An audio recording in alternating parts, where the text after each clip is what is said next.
Hi, everybody. Thanks for having me. Can you hear me okay? Yeah. All right. If you don't know me, I'm the guy from antiwar.com and the Libertarian Institute.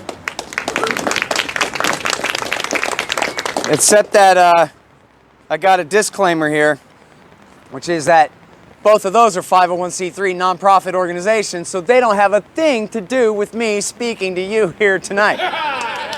Everybody got that straight? Yep. IRS secret agents in the crowds staking me out? All right. All right. And I wrote a book about the war on terrorism, and we're going to be selling a bunch of those. I always forget to say that at the end of my speech, so I'm saying it at the beginning. 40 years of wars in the Middle East there for you. But we're going to do Eastern Europe. And I apologize because this thing is overly long. And you don't have to apologize if you need to get up and go to the bathroom in the middle of it either. All right, now, just to get this out of the way first, real quick. Whenever someone dares to differ with the common government and TV narrative about Russia and their role in the world, that person is usually instantly condemned as spouting Russian talking points or being paid by Putin. This is probably especially the case this week, as Russia is waging an aggressive invasion against their neighbor Ukraine as we speak. But that is still nonsense.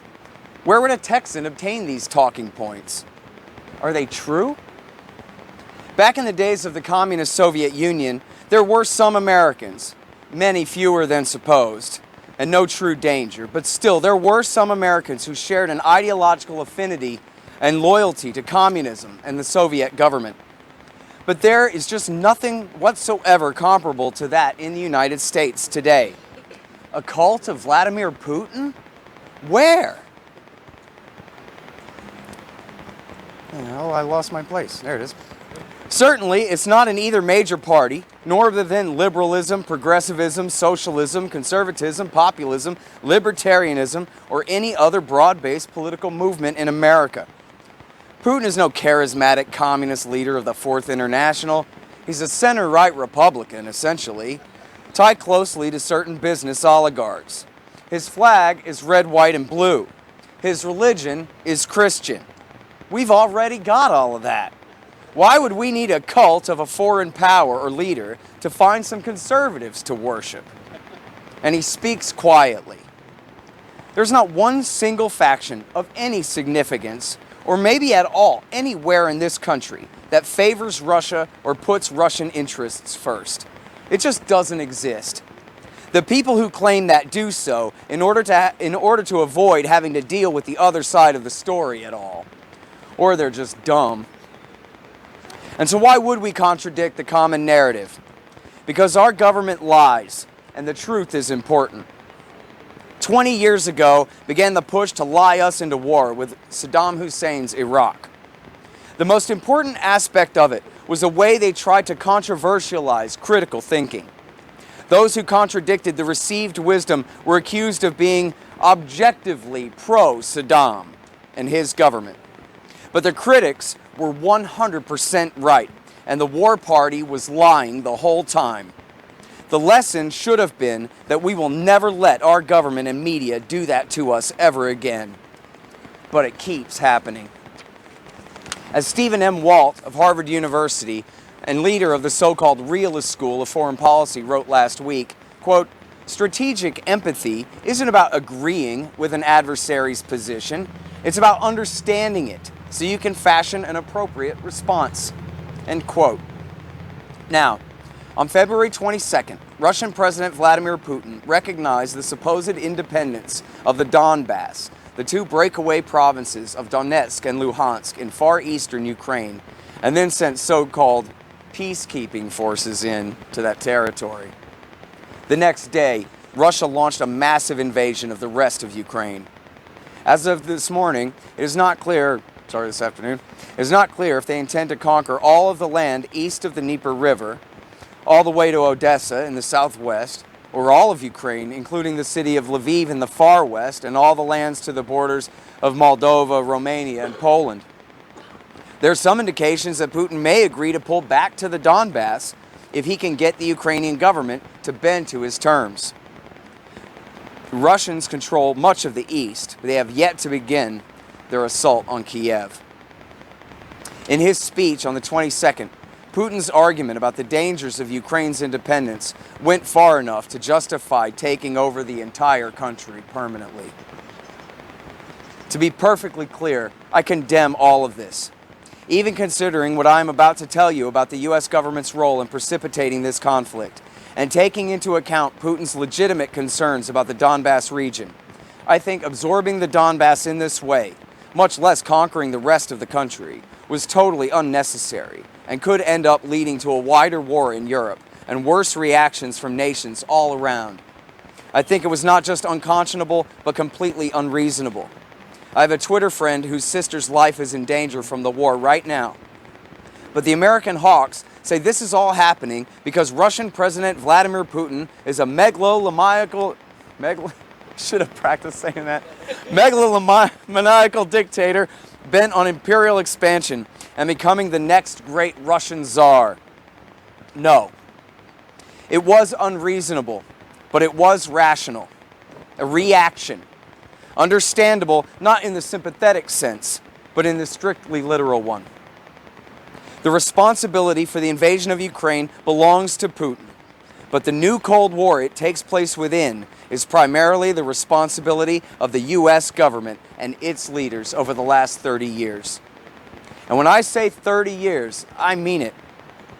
Just this last Christmas Day was the 30th anniversary of the last day of the USSR. The communist red flag came down, the red, white, and blue Russian standard went up in its place. The Cold War with the Soviet Union was over.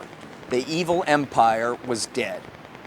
But then the administrations of Bill Clinton, George W. Bush, Barack Obama, Donald Trump, and Joe Biden ruined our great peace and victory at the end of the last Cold War. Instead, they got us into this mess. This was primarily due to the policies of NATO expansion in Eastern Europe, tearing up important nuclear treaties, the installation of missile defense systems in Romania and Poland, overthrowing multiple governments friendly to Russia, including Ukraine twice in 10 years, spending the last 5 years sending sophisticated arms to Ukraine and increasing harassment by American Navy ships and Air Force planes in the Black, Baltic, and Okhotsk seas. They were warned. They thought it would be fine. It wasn't. The George Bush Sr. years. Let's go back to the beginning. President Ronald Reagan had negotiated an end to the Cold War with the old Soviet Union beginning in 1988. But then, under President George H.W. Bush, the American foreign policy community, led by the neoconservatives, adopted a doctrine of global dominance. This was, as Charles Krauthammer put it in Foreign Affairs in 1990, the U.S.'s so-called unipolar moment, an opportunity to remake the world our way and keep it that way. They call it leadership, hegemony, preeminence, predominance, or even full spectrum dominance. It's world empire. No, really, it's all for their own good though, keeping the peace, protecting the sea lanes, enforcing the global, rules-based, liberal international order. Dick Cheney's Defense Department's post-Iraq War I defense planning guidance from 1992 defined the doctrine for the new decade and into the new millennium. The U.S. must remain the single dominant military power on the planet and must maintain enough military power to prevent any possible strategic rivals, such as Germany, Japan, Russia, or China, from even considering an attempt to challenge U.S. power. As those same neoconservatives wrote in their 1998 Project for a New American Century study, Rebuilding America's Defenses, expanding the U.S. presence in the Middle East and the NATO alliance in Europe was at the core of the doctrine. But there was a problem.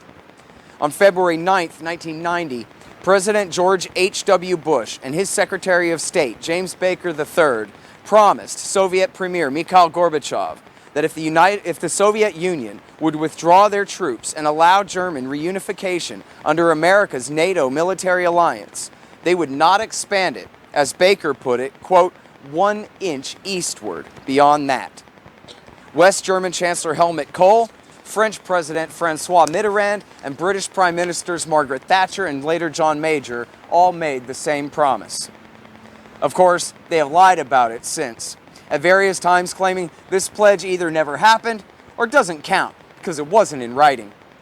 But in 2019, the records were posted at George Washington University's National Security Archive.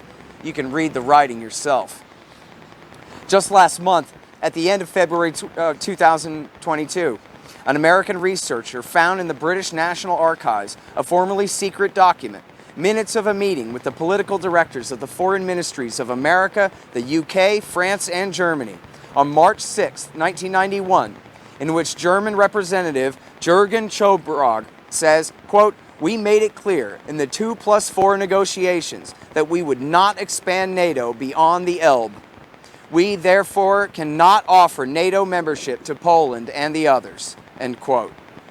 As reported by the German paper Der Spiegel, U.S. Representative Raymond Seitz said, quote, "We have made it clear to the Soviet Union in 2+4 talks and elsewhere that we will not take advantage of the withdrawal of Soviet troops from Eastern Europe," end quote. A somewhat embarrassing but related important point. Did you know that President Bush Sr. actually tried to save the Soviet Union? It's true. He and Secretary of State Baker and National Security Advisor General Brent Scowcroft thought it would be preferable if Moscow could retain control of the former Soviet republics, the Baltic states, Belarus, and Ukraine. The second to last American ambassador to the USSR, Jack Matlock, has explained this history to me himself. Some of you may remember or have heard of President H.W. Bush's so-called Chicken Kiev speech of August 1991, as New York Times writer William Safire called it. It turns out the speech was written for Bush Sr. by Condoleezza Rice, later famously his son's National Security Advisor and Secretary of State. In the speech, Bush warned against Ukrainian agitation for independence from Russia on anything but the Kremlin's deliberate timetable, telling their Central Committee, quote, "Freedom is not the same as independence. Americans will not support those who seek independence in order to replace a far-off tyranny with a local despotism.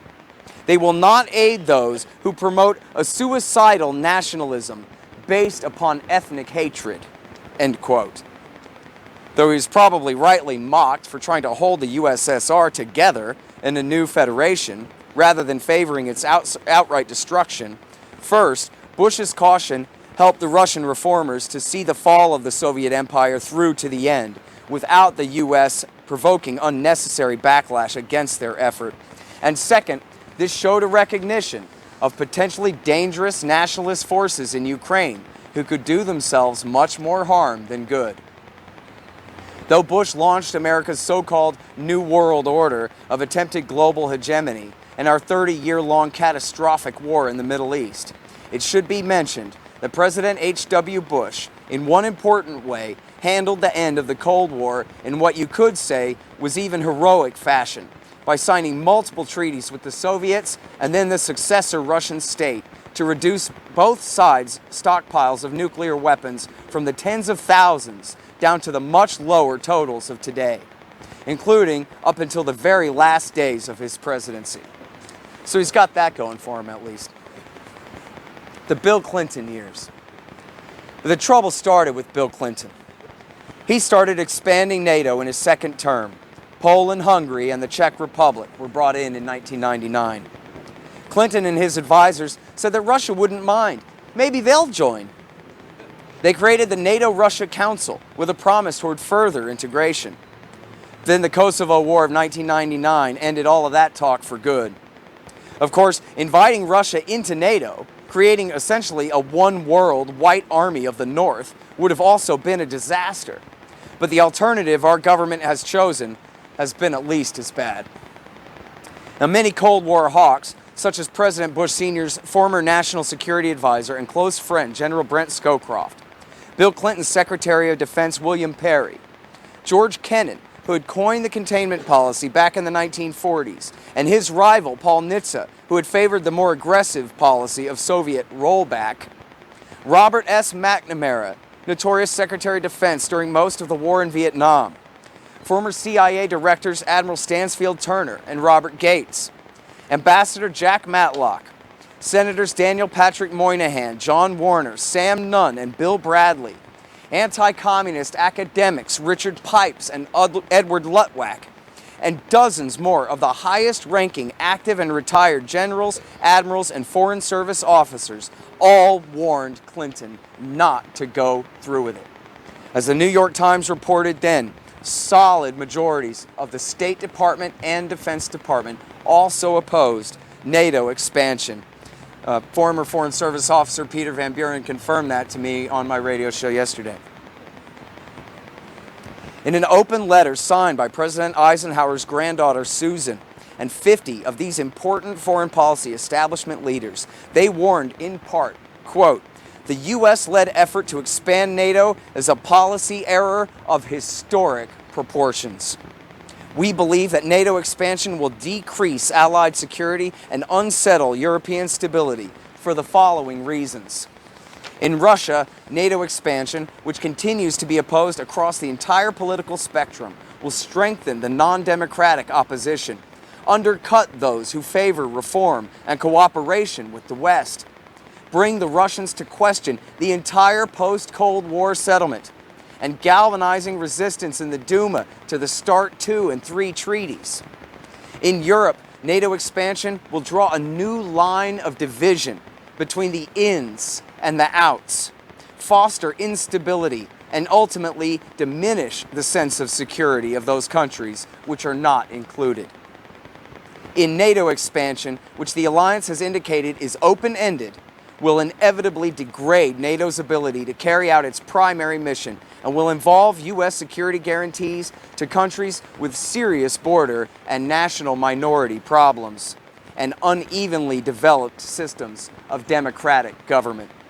End quote.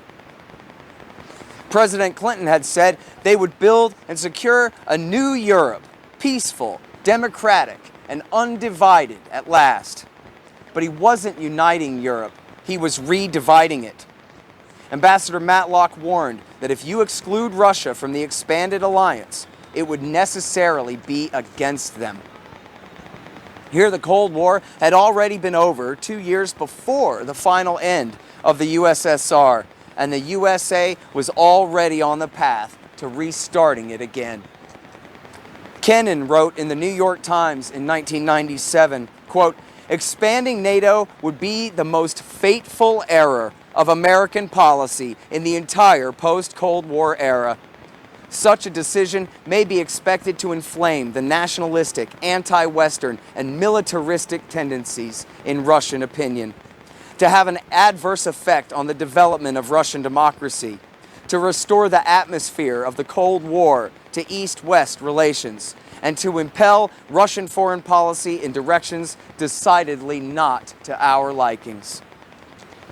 Kennan complained to the Times' Thomas L. Friedman in 1998, quote, "I think NATO expansion is the beginning of a new Cold War.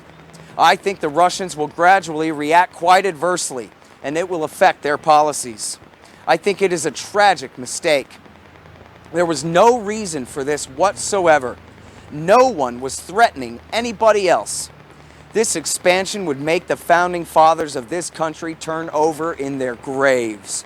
We have signed up to protect a whole series of countries, even though we have neither the resources nor the intention to do so in any serious way. Don't people understand? Our differences in the Cold War were with the Soviet communist regime. And now we are turning our backs on the very people who mounted the greatest bloodless revolution in history to remove that Soviet regime. Of course, there's going to be a bad reaction from Russia. And then the NATO expanders will say that we always told you that that is how the Russians are. But this is just wrong." End quote. Kennan's prediction, our present. President Joe Biden claims that Russia's recent actions have nothing to do with NATO expansion, that this is merely a thin excuse invoked by Vladimir Putin's government. Well, in 2016, Bill Clinton's former Secretary of Defense, William Perry, admitted to The Guardian that, quote, "In the last few years, most of the blame can be pointed to the actions that Putin has taken. But in the early years, I have to say that the United States deserves much of the blame. Our first action that really set us off in a bad direction was when NATO started to expand, bringing in Eastern European nations, some of them bordering Russia. At that time, we were working closely with Russia, and we were beginning to get used to the idea that NATO could be a friend, and they were beginning to get used to the idea that NATO could be a friend rather than an enemy. But they were very uncomfortable about having NATO right up on their border, and they made a strong appeal for us not to go ahead with that. It wasn't that we listened to their argument and said we don't agree with that argument. Basically, the people I was arguing with, when I tried to put the Russian point of view out there, the response that I got was really, who cares what they think? They're a third-rate power. And of course, that point of view got across to the Russians as well. That was when we started sliding down that path. End quote. Secretary Perry almost resigned over NATO expansion back then. In the interview, he also blamed the U.S. for provocative missile defense systems in Europe and the color-coded revolutions in Russia's near abroad for poisoning relations with Putin's Russia. In fact, he said Putin was sure the U.S. was plotting to overthrow him too, something which Perry did not seem to think was too far-fetched himself. Quote, after he came to office, Putin came to believe that the United States had an active and robust program to overthrow his regime. And from that point on, a switch went on in Putin's mind that said, I'm no longer going to work with the West. I don't know the facts behind Putin's belief that we actually had a program to foment revolution in Russia, but what counts is he believed it. End quote. As the great Ted Galen Carpenter of the Cato Institute and Antiwar.com pointed out last week, Clinton's Secretary of State, Madeleine Albright, conceded in her memoirs that, quote, Yeltsin and his countrymen were strongly opposed to NATO enlargement, seeing it as a strategy for exploiting their vulnerability and moving Europe's dividing line to the east, leaving them isolated, end quote. Are you familiar with the current CIA director, William Burns? In 2008, he was ambassador to Russia. In January of that year, he met with Russian Foreign Minister Sergei Lavrov and then wrote a memo for Secretary of State Condoleezza Rice back home entitled, Niet means Niet. Julian Assange sacrificed his liberty to the darkest dungeons of the empire to bring us this information. In the memo, Burns wrote, quote, during his annual review of Russia's foreign policy, January 22nd through 23rd, Foreign Minister Lavrov stressed that Russia had to view continued eastward expansion of NATO, particularly to Ukraine and Georgia, as a potential military threat. While Russia might believe statements from the West that NATO was not directed against Russia, when one looked at recent military activities in NATO countries, establishment of U.S. forward operating locations, etc., they had to be evaluated not by stated intentions, but by potential.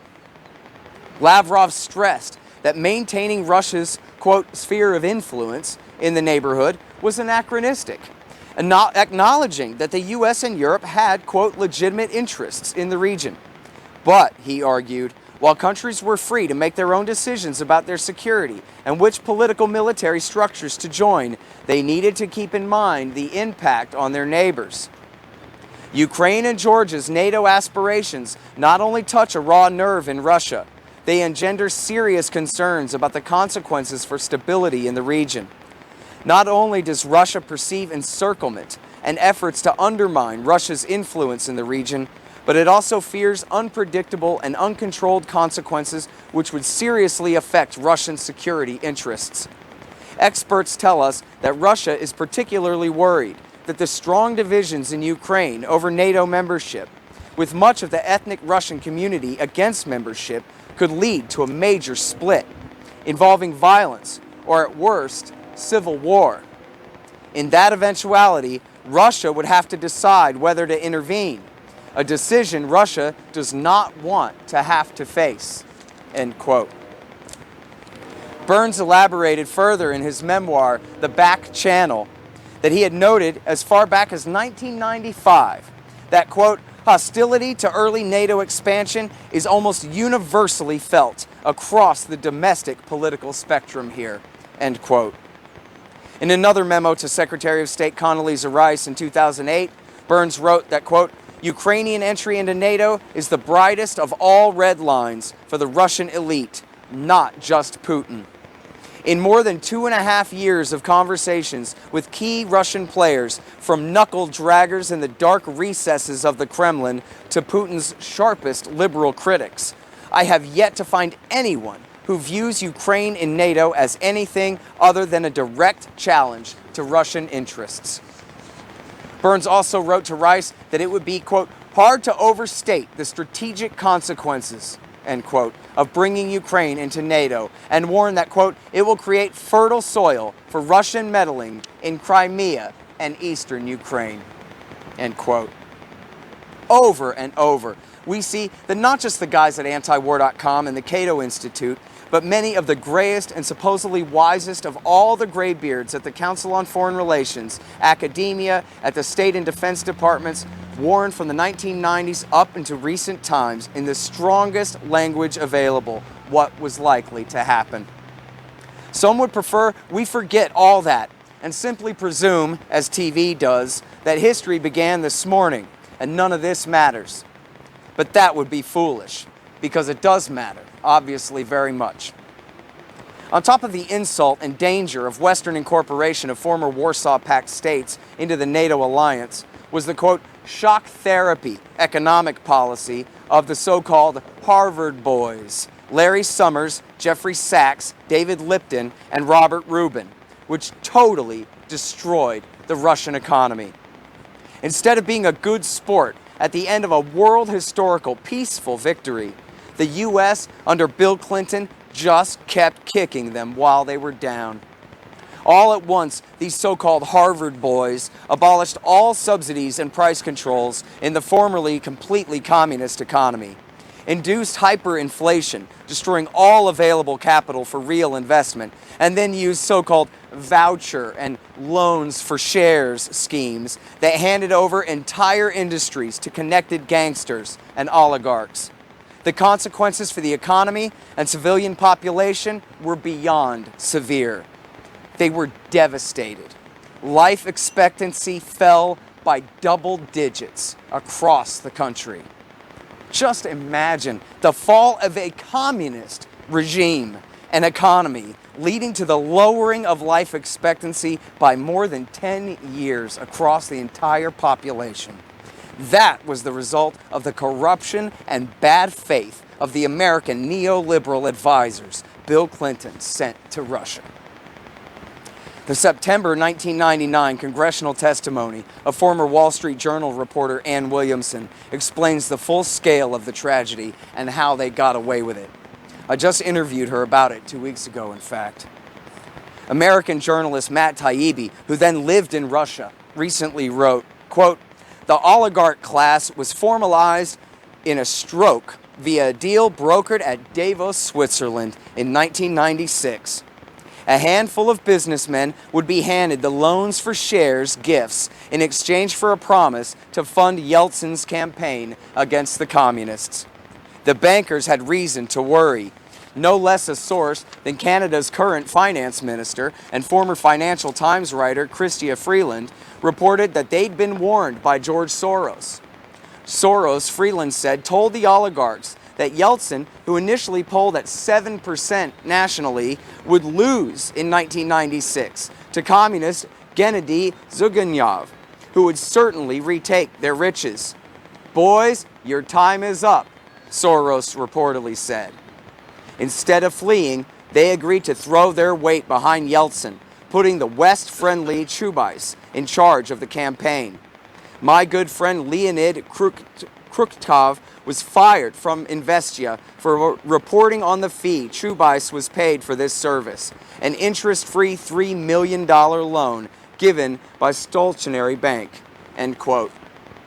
Taibbi writes that Putin was originally brought to Moscow by these gangsters and made his major break toward power when he helped his mentor, the mayor of St. Petersburg, Anatoly Sobchak, escape the country to the west to avoid prosecution for corruption. America's man, Boris Yeltsin, took an instant liking to Putin, and his promotion up the ranks was in motion. Quote, Putin would go on to help the whole Yeltsin clan slither out of Russia with their stolen millions, end quote, Taibbi wrote. The U.S. also rigged the Russian presidential election of 1996 with billions of dollars in last-minute loans for passing out bribes and a massive and sophisticated propaganda and ballot box stuffing campaign to secure the corrupt Boris Yeltsin's re-election. They even made a movie about it called Spinning Boris with Jeff Goldblum. Is that ancient history? Bill Clinton launched 2 major interventions in the Balkans against the Russian-aligned Serbs.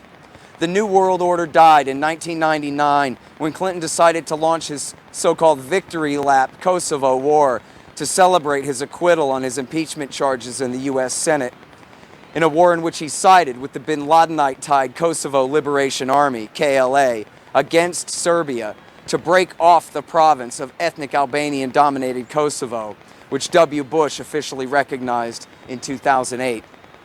Clinton bypassed the UN Security Council, where Russia had inherited the USSR's seat and veto power, and waged the war on his own and NATO's authority. This humiliated Yeltsin and severely set back U.S.-Russian relations. It also set a precedent that is being invoked by the Russians right now.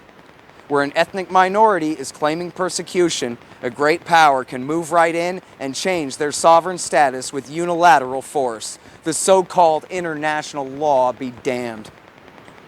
During the Kosovo War, famous British singer James Blunt, then a colonel in the British Army, allied with his superior, General Michael Jackson, seriously, to thwart NATO Commander General Wesley Clark's command to attack the Russians when they seized the airport at Pristina, Serbia, during the war. Quote, I'm not going to start World War III for you, Jackson is reported to have told Clark. Clinton's CIA, in alliance with Saudi Arabia, also supported the separatist Mujahideen fighters in Chechnya against the Russians in the late 1990s, at the same time that they supported Russian efforts against the Chechens, as detailed by the Washington Post, the Stratfor emails at WikiLeaks, and the journalism of former FBI lawyer Colleen Rowley. These schemes, of course, contributed to the rise of Vladimir Putin, who ran the Second Chechen War and was named prime minister by Yeltsin in 1999. Yeltsin then resigned and named Putin to replace him as president on New Year's of the year 2000. A rise to power that was, as Matt Taibbi recently reminded us, widely celebrated by American politicians and pundits. Putin has since isolated, exiled, and replaced America and Israel's favored Russian oligarchs with his own. In his statement announcing the de facto absorption of the Donbass 10 days ago, Putin mentioned this support for the Chechen Mujahideen as an example of how unfairly the West has treated Russia over these last few decades. He also referred to stories about jihadists from the dirty war in Syria linking up with neo-Nazis to fight against Russian-backed forces in eastern Ukraine in the Obama years. That's true, too. You can read all about it at The Intercept. The George W. Bush years. Vladimir Putin was the first foreign leader to call George W. Bush on September 11, 2001, to offer his condolences and full cooperation, including the use of Russia's so-called northern route into Afghanistan through Kazakh and Uzbek airspace, and the use of former Soviet bases in those countries.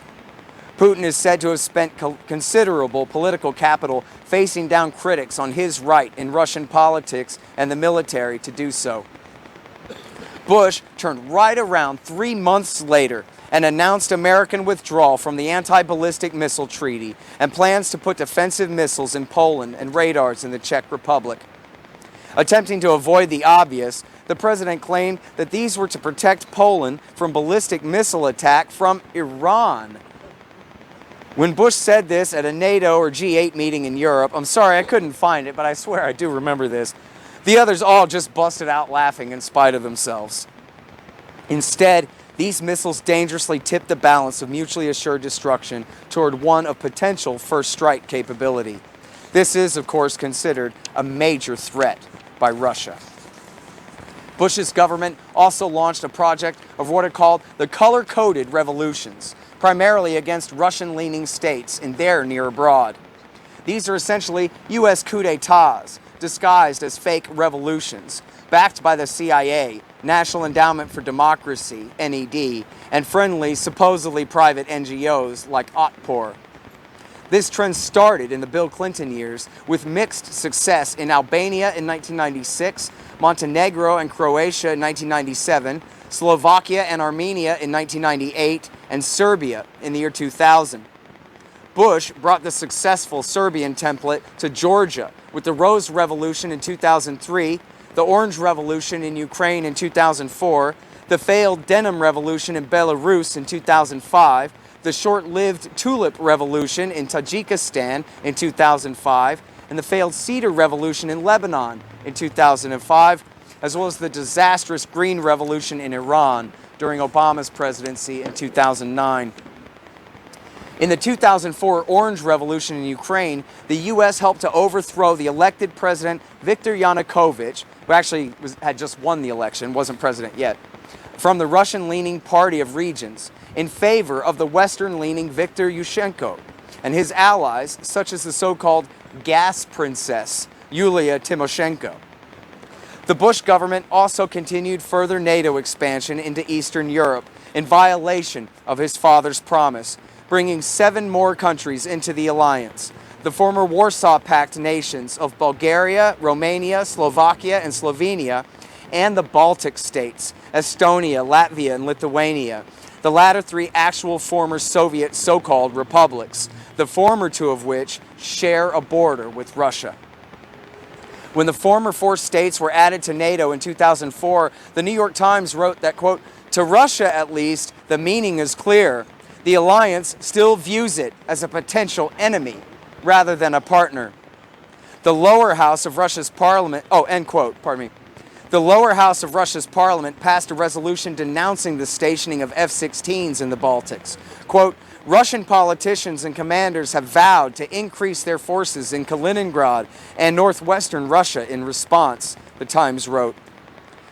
Kaliningrad is a small strip of land between the Baltics and Poland that's owned and controlled by Russia.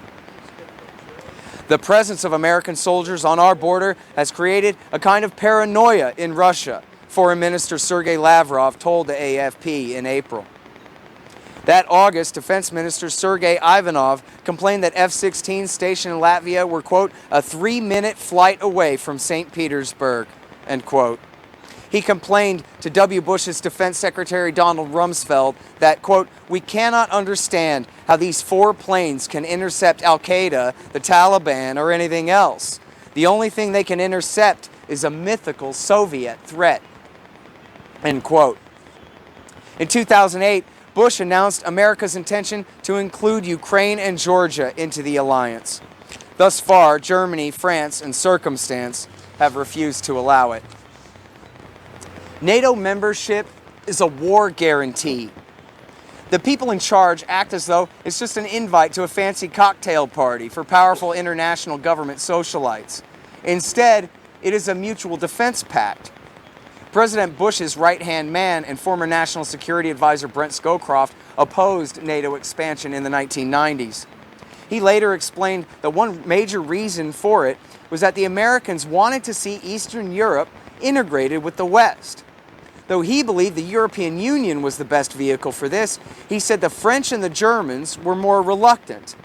So instead, the U.S. in part chose to expand the NATO military alliance just to hurry along the process of Eastern nations' integration with the European common market. What could go wrong? In 2007, Putin addressed the Munich Security Conference. Hang on, I need to recharge here.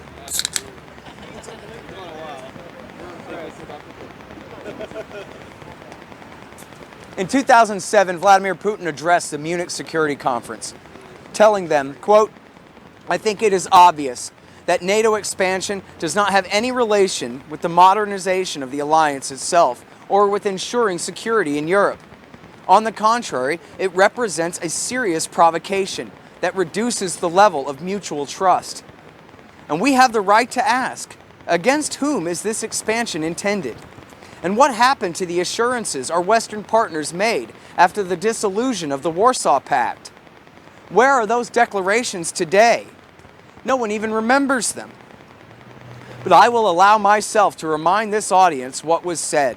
I would like to quote the speech of NATO General Secretary Mr. Warner in Brussels on the 17th of May, 1990. He said at that time that, quote, "The fact that we are ready not to place a NATO army outside of German territory gives the Soviet Union a firm security guarantee," end quote. Where are these guarantees? End quote. As Pat Buchanan, a former ardent Cold Warrior in the bad old days, likes to point out, the U.S. used to draw the line at the Elbe River, halfway across Germany. The threat was that if the Soviets invaded West Germany, threatening France, Belgium, Denmark, and the other Western democracies, we would go to war to stop them. Now, America has moved that line 1,200 miles to the east, to Russia's very western border with the Baltic states. There's no real reason to fear it, but if Russia did decide to reconquer Estonia, Latvia, or Lithuania, our politicians have signed us up to fight a war to defend them from a power that could in fact destroy our entire civilization permanently in a single afternoon if it came down to it. The short Georgia War of August 2008 could have turned into a real war. Georgia's president, Mikhail Saakashvili, victor of the US-backed Rose Resolution of 2003, was incentivized to take bigger risks due to the Bucharest Declaration of America's intent to bring them into the NATO alliance just 4 months before. U.S. military support and vague security assurances the Bush government had given his government that spring. Saakashvili launched an attack on the breakaway province of South Ossetia in the southern Caucasus Mountains, then enjoying full autonomy and protection by Russian peacekeepers under a deal that had been brokered by our European Union allies.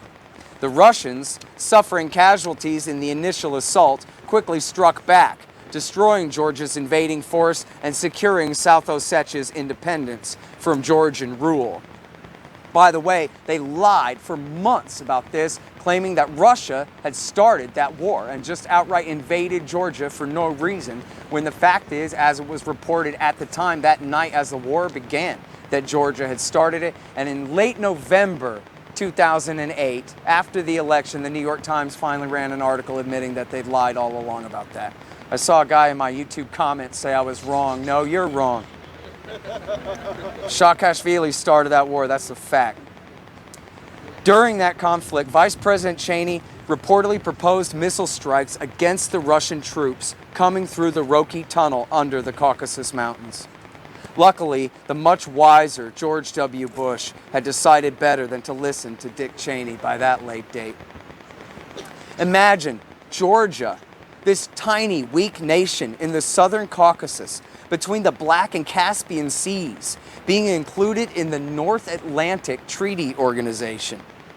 You thought Turkey was pushing it. But what value could Georgia possibly add to the American alliance other than to get the people of this country into the worst kind of trouble over issues that are absolutely none of our business? Putin gave a speech to the NATO meeting in Bucharest in April 2008, telling the Western leaders that, quote, the claim that this process of bringing as many of Russia's neighbors into the West's military alliance as possible is not directed against Russia will not suffice. National security is not based on promises, end quote. Fiona Hill, a Russian expert at the Brookings Institution who made herself famous helping to perpetrate the Russiagate hoax and during Trump's first impeachment, told the New York Times that the intelligence agencies recommended against declaring a path to membership by Ukraine and Georgia because so many of our NATO allies opposed it. But W. Bush went ahead anyway. Former Secretary of Defense Robert Gates, who as retired CIA director in the 1990s had opposed NATO expansion to Poland, Hungary, and the Czech Republic in the first place, later took a swipe at W. Bush. Quote, "Trying to bring Georgia and Ukraine into NATO was truly overreaching," end quote. It was, he said, quote, "recklessly ignoring what the Russians considered their own vital national interests," end quote. Just as the case with the war in Libya, Gates likes to talk a lot of smack about Bush and Obama's bad decisions, but he sure never resigned over them. Of course, in Libya, he was responsible for carrying out those illegal orders and did so unhesitatingly. As Putin elaborated in an interview with Oliver Stone, whether America's motives are truly just centered around corporate welfare or not, the position the U.S. is putting Russia in requires him to respond to the heightened threat and target our anti-ballistic missile stations in Romania and Poland. Soon thereafter, in March 2018, Putin claimed in his annual address to the Duma that the Russian military had developed an entire new generation of nuclear weapons. These include new heavy MIRV, that is, multiple independently targetable re-entry vehicle missiles, which are designed to travel around the South Pole, approaching from a direction where we have no defense, and is armed with enough warheads that just one missile could kill every major city in Texas. Putin also boasted of new nuclear-powered cruise missiles with essentially unlimited range for evading U.S. defenses, virtually undetectable nuclear torpedoes for destroying American coastal cities and major ports, and hypersonic delivery vehicles that travel at speeds above Mach 5, which completely skew the balance of mutually assured destruction by reducing the amount of time that policymakers have to decide whether to go to nuclear war from 15 or 30 minutes to perhaps less than 5. The Primacy Project, oh, you know what? I should have added a paragraph here. In that speech, Putin said, in direct reference to W. Bush and his withdrawal from the Anti-Ballistic Missile Treaty, "I warned you and I told you to listen to me, and you wouldn't listen and you wouldn't listen. Well, can you hear me now?" And the answer is yes. Now we can. The Primacy Project did not create a permanent state of dominance and security. Instead, we got endless new liabilities with nothing real to show for it, and a new nuclear arms race, which it looks like we're losing badly. The Obama years. The Democrats especially attack Russia, but perhaps they should take responsibility. President Barack Obama continued down the same destructive path as his predecessors. First of all, his administration continued NATO expansion by adding the Balkan states, Albania and Croatia, to the alliance. He and Secretary of State Hillary Clinton, after making such a big deal about their attempted so-called reset with Russia, then turned around and made a chump out of new Russian President Dmitry Medvedev by lying him into supporting the 2011 Libya war resolution in the UN Security Council. Obama's government claimed they were only going to launch a no-fly zone to protect civilians in Benghazi in Libya's east against the pretended threat that Gaddafi meant to slaughter the entire civilian population there, which was a ridiculous hoax. Then, they used that resolution as cover to launch a 9-month-long regime change war on behalf of the Libyan veterans of Iraq War II. That is, those who had fought for al-Qaeda in Iraq there, the Libyan Islamic Fighting Group and Ansar al-Sharia, who have helped turn that country into a free-fire zone in the decade since. This discredited the apparently gullible pushover in Medvedev and led to Putin's early return to the presidency. Putin accused the Obama administration of bankrolling dissenters protesting the Russian parliamentary elections of 2011. Secretary of State Hillary Clinton certainly did denounce the elections as unfair, and the State Department admitted to the media that they and non-governmental organizations had spent money promoting the democratic process, but swear none of their activities favored any group. Yes, yet Putin still helped Obama avoid full-scale war against Assad's government in Syria in 2013 by negotiating the destruction of all their chemical weapons stocks. And he also helped pressure the Ayatollah Khamenei to support the Iranian President Hassan Rouhani's efforts to negotiate the nuclear deal of 2015 with the US and UN Security Council powers. If you know nothing, you'll fall for anything. And even libertarians, oftentimes blind to history and context, sometimes see these problems through TV and John McCain's eyes. For example, in Ukraine in 2014, the democratically elected Russian-leaning government was overthrown in a violent US-backed street putsch. The, quote, most blatant coup in history, end quote, according to Stratfor's George Friedman. The overthrow was led by neo-Nazis from the right sector and Svoboda Party. Once President Yanukovych fled, American-picked puppets were installed in his government's place. When the new government threatened to kick the Russian Black Sea Fleet out of the naval base at Sevastopol, Crimea, the Russians reacted by seizing the entire peninsula in a coup de main.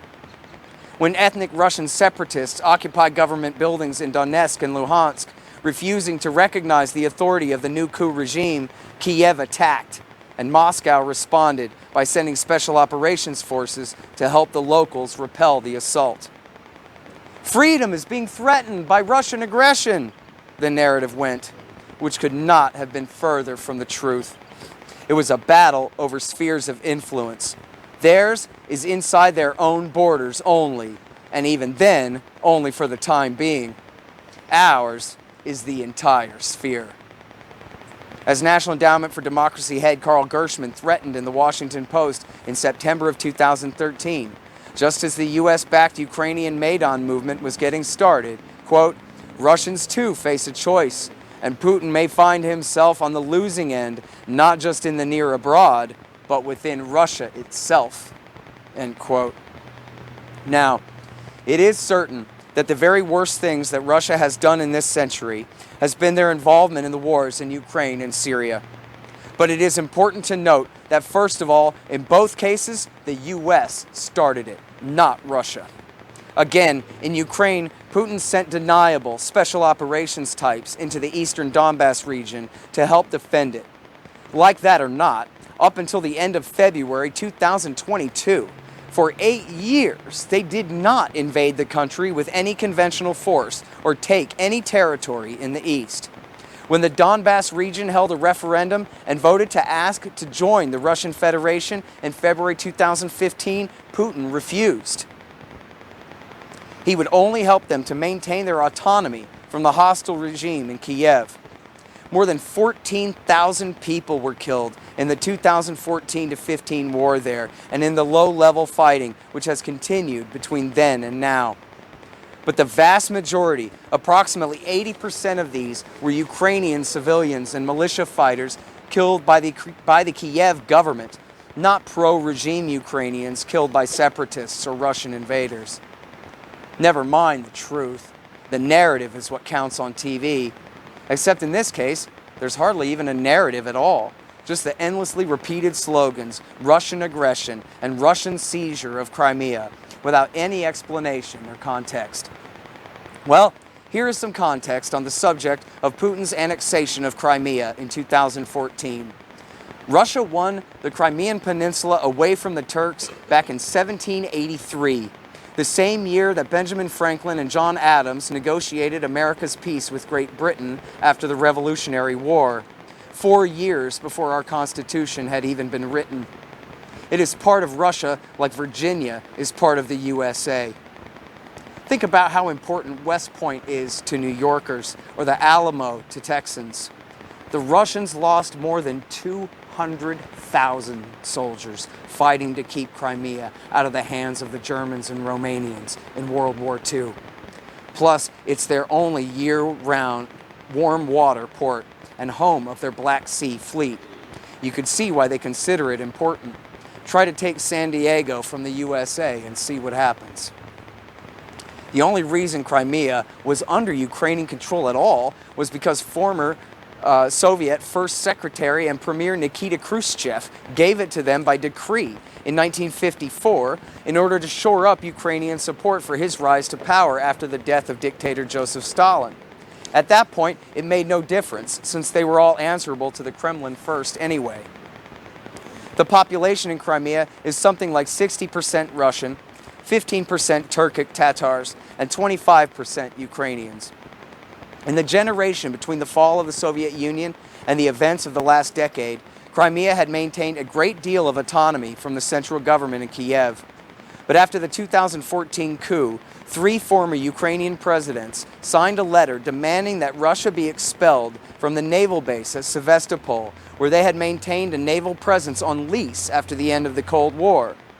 Instead, Putin ordered his men to leave their bases and take control of the peninsula. Reportedly, 6 people were killed in total. It is not clear how many, if any, were actually shot by Russian Marines or sailors. A referendum was quickly held, and better than a supermajority of the people of Crimea voted to join the Russian Federation. Later independent polling confirmed these results. That is too bad for the minority who didn't want to change allegiance. But these are nation-states, not libertarian theorists. And supermajority votes like that are as close as humanity can get to full consensus on such large questions involving sovereignty over so many people. Putin later joked in a speech by way of explanation that, quote, "Let me say that we are not opposed to cooperation with NATO, for this is certainly not the case. But for all the internal processes within the organization, NATO remains a military alliance. And we are against having a military alliance making itself at home right in our backyard or in our historic territory. I simply cannot imagine that we would travel to Sevastopol to visit NATO sailors. Of course, most of them are wonderful guys, but it would be better to have them come and visit us and be our guests instead of the other way around." End quote.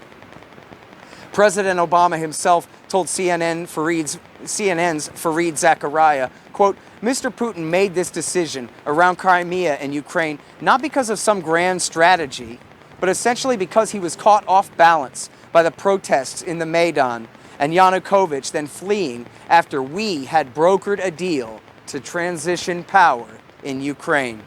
End quote. And as Obama elaborated, as The Atlantic's Jeffrey Goldberg put it, quote, "Ukraine is a core Russian interest, but not an American one. So Russia will always be able to maintain escalatory dominance there," unquote. Obama told Goldberg, quote, "The fact is that Ukraine, which is a non-NATO country, is going to be vulnerable to military domination by Russia no matter what we do," end quote. Again, when the eastern Donbass region originally tried to join Russia back in February 2015, Putin said no. The U.S. and its clients were threatening Russia's vital interests in the warm water naval port at Sevastopol on the Black Sea. That's the only reason he moved there. The status quo had held for 23 years since the red flag came down, despite majority support in Crimea for rejoining Russia instead of remaining with Ukraine. The Kremlin had been happy to lease that port and otherwise stay out. It was the U.S. that forced the change in the situation, and it blew up in their face. Never mind our Monroe Doctrine in the sense that the Russians must feel the same way about their near abroad as Americans do, but the doctrine itself actually promises to stay out of European affairs if they will stay out of our hemisphere in return. 199 years ago, President James Monroe promised in his 7th annual message of December 2nd, 1823, that in return for the European powers staying out of the Americas, quote, "Our policy in regard to Europe will remain not to interfere in the internal concerns of any of its powers, to consider the government de facto as the legitimate government for us, and to cultivate friendly relations with it," end quote. That part always goes unmentioned, doesn't it? But imagine if the shoe was on the other foot in, say, Canada. What if the Russians, after having won the Cold War, had begun incorporating all of Latin America into their Warsaw Pact military alliance, and then even used neo-Nazis to do a street putsch against the government in Ottawa, overthrowing it, threatening to kick the United States out of its naval bases in Alaska, and then help the new regime to launch a war against the people of Vancouver, BC, for refusing to recognize the new coup junta, all while threatening to overthrow the government in Washington, D.C. next. Right, the US would invade Canada and probably nuke Moscow. Those crazy liberty-hating Russians, though, especially that Vladimir Putin, the supposedly most dangerous freedom-hating psychopath on the planet, well, they'll just have to learn to get used to it. The Americans act as though there is nothing that he could ever or would ever do about it. Speaking of which, I highly recommend you all look up and check out the clip of Foreign Affairs editor Gideon Rose on the old Stephen Colbert show on February 24th, 2014, bragging about the Kiev coup 2 days before, about how easy it was, and how we're stealing this important strategic asset away from Russia, while Putin is distracted with the Sochi Olympics, so he can't do anything about it. Rose says that Ukraine is formerly part of the old Soviet bloc, and that, quote, it's basically Robin to Russia's Batman. And the challenge here is to try to attract it to the West, to get it to flip sides, end quote. Explaining former Ukrainian President Viktor Yanukovych's decision to turn away from a new trade deal with the European Union, Rose compares Ukraine to a woman in a dysfunctional relationship, quote, with its boyfriend from the hood, end quote, trading up to, quote, a nice yuppie, end quote, the EU. Until Putin offered the Ukrainian government a bribe of $15 billion in the period leading up to the coup. When Colbert confirms that, quote, the good guys are winning now, end quote, and asks why Obama isn't, quote, spiking the football, end quote, and mocking Vladimir Putin for the success of the coup, Rose explains that, quote, we don't want Russia to intervene and kick over the table like a game of Risk and take Ukraine back. Yes, end quote. Yes, Putin could send troops, Rose conceded, but says that's why we want to say, quote, oh look, you got the highest medal count. You did really well, and so focus on the Olympics, end quote. Colbert gleefully added, look, a shiny object. We'll just take an entire country away from you. Basically, Rose confirms. This was similar to State Department official Victoria Nuland and Ambassador to Ukraine Jeffrey Pyatt's leaked discussion, the famous F the EU phone call, about getting the regime change all settled, including hand-picking Ukraine's new leaders before Putin could figure out how to react. Nuland is saying F the EU because she's complaining that they're taking too long to get the coup going. Instead, they're going to bring in some people from the UN to, quote, glue it. At that point, Pyatt says, no, exactly. And I think we've got to do something to make it stick together, because you can be pretty sure that if it does start to gain altitude, the Russians will be working behind the scenes to torpedo it, end quote.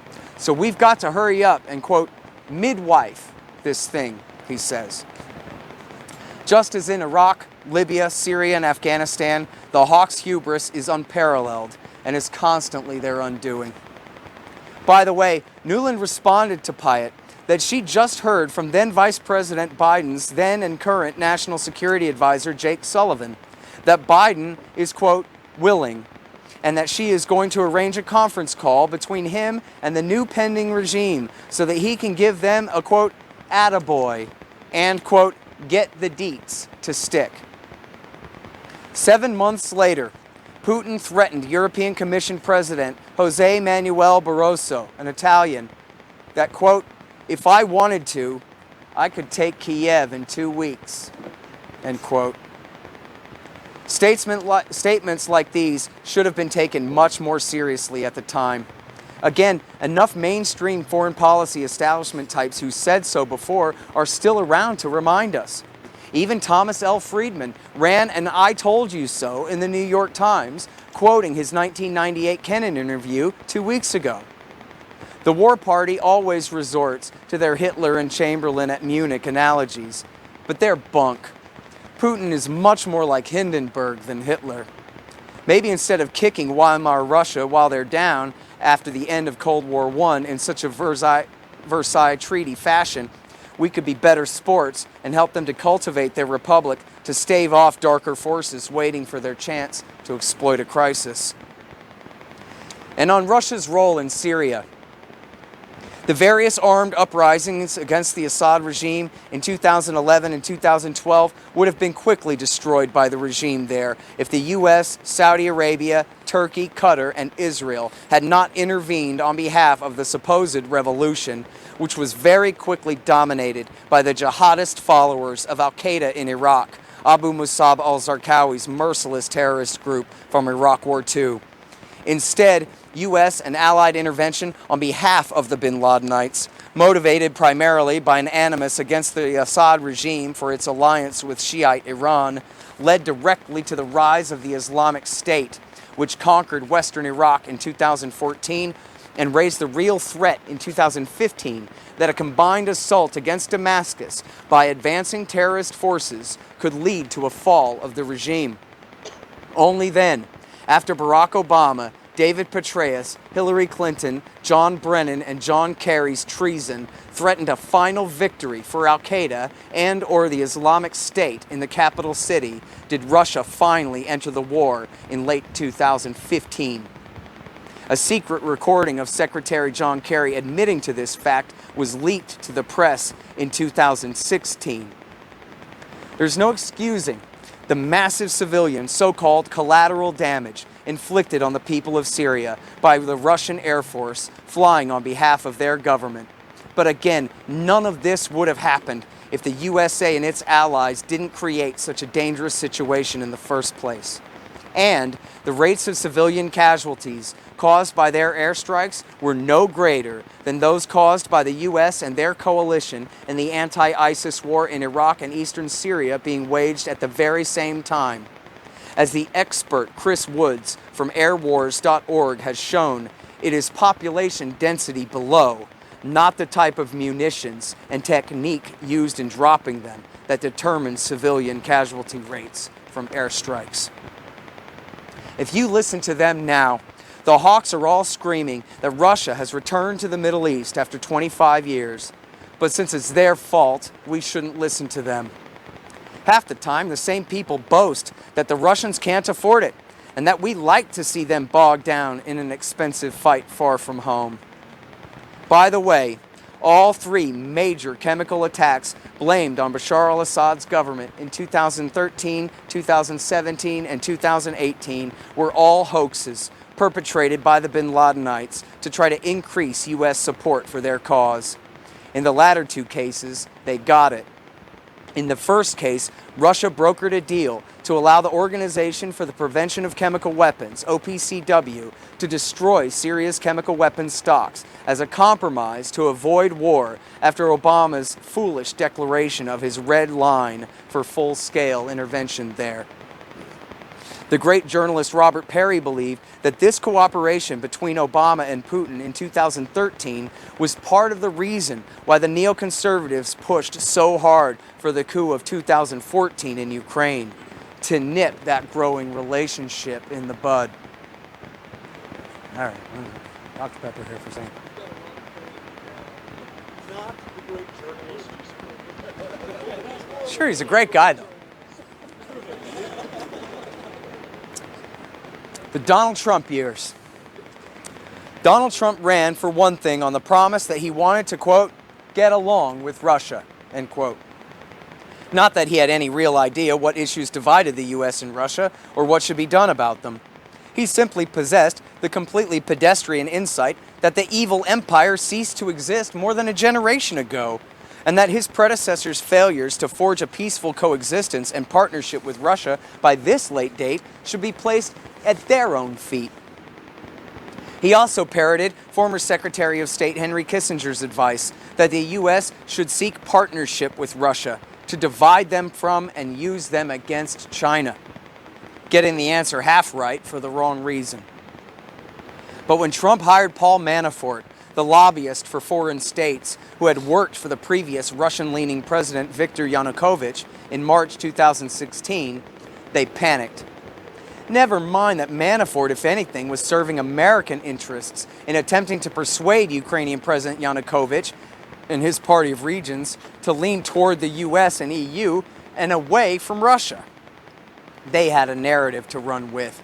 Trump doesn't want to just get along with Russia. He wants to give them the keys to the entire castle. Collusion. Now, I don't know what you know. So let me tell you. Russiagate was just a big, fake hoax. CIA Director Brennan and FBI Director Comey and their underlings knew that the entire story of Russian interference and Trump campaign so-called collusion was nonsense. The investigation was the end itself. After the leaks about Russia's supposed hacks of the DNC emails failed to stop Trump's election, the CIA and Democrats, I know this sounds so crazy, like I'm the one who's crazy, but really, check my facts in the New York Times. They wanted to have acting CIA Director Mike Morell brief the Electoral College that Trump had cheated with the Russians to win, and that they should throw the election to Hillary Clinton, or at least to the House of Representatives, which could then name former Massachusetts Governor Mitt Romney or Ohio Congressman John Kasich to take his place. That, of course, went nowhere. Someone must have finally told them those electors come from the state parties, not the D.C. suburbs, and there's no way in the world they were going to give Trump's win to anyone else. Then, 3 days before Trump's inauguration, came the completely fake and stupid so-called intelligence assessment, which is a made-up thing, written by a few people, quote, hand-picked by John Brennan, end quote, in place of a real national intelligence estimate, and which contained exactly zero substance whatsoever. This was followed by the leaking of the completely fake Christopher Steele dossier, alleging Trump's full subordination to Russia and its goals going back for years. Of course, the basis for the media printing the story was that the FBI's Comey had warned Trump about the fake accusations in it in the first place. After Trump fired Comey, the leaders of the Department of Justice plotted to try to invoke the 25th Amendment to the U.S. Constitution to get the cabinet to vote to remove him from power. Once they were sure they would fall short if they tried it, they settled on a plan to just pretend to investigate the fake treason plot for another 2 years. If they couldn't get rid of him, they could at least, quote, rein him in, end quote, as FBI officials told CNN. Amazingly, they kept this lie going for just short of 3 years. Well, dozens of them.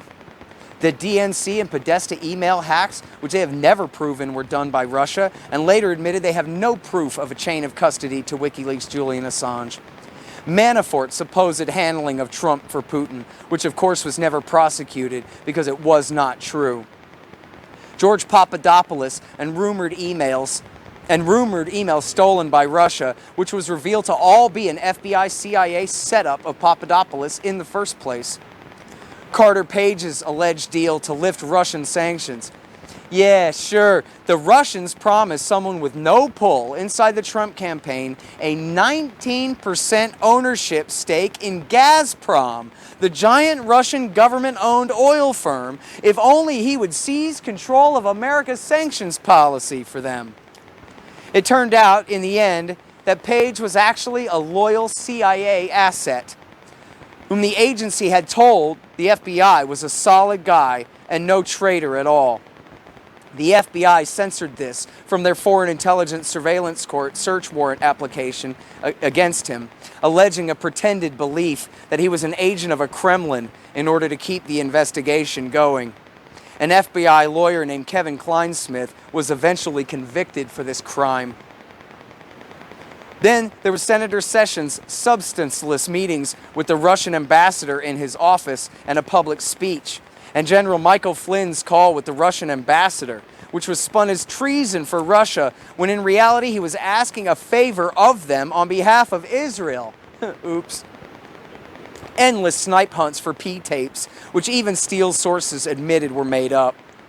The big nothing Trump Tower meeting that we were told for years was the certain key to lock up the president's son for conspiracy and treason. Trump's lawyer Michael Cohen's non-existent trip to Prague to to arrange for the Russian Facebook ad campaign that in fact was not run by the Russian government at all, was not aimed at influencing the election, and flatly did not do so. The Russian plot to hack Vermont's power grid in the dead of winter, and C-SPAN TV, and the proper not blacklist of good journalists accused of towing Russia's line. The secret server communicating with Russian intelligence that really was just a Trump hotel spam bot.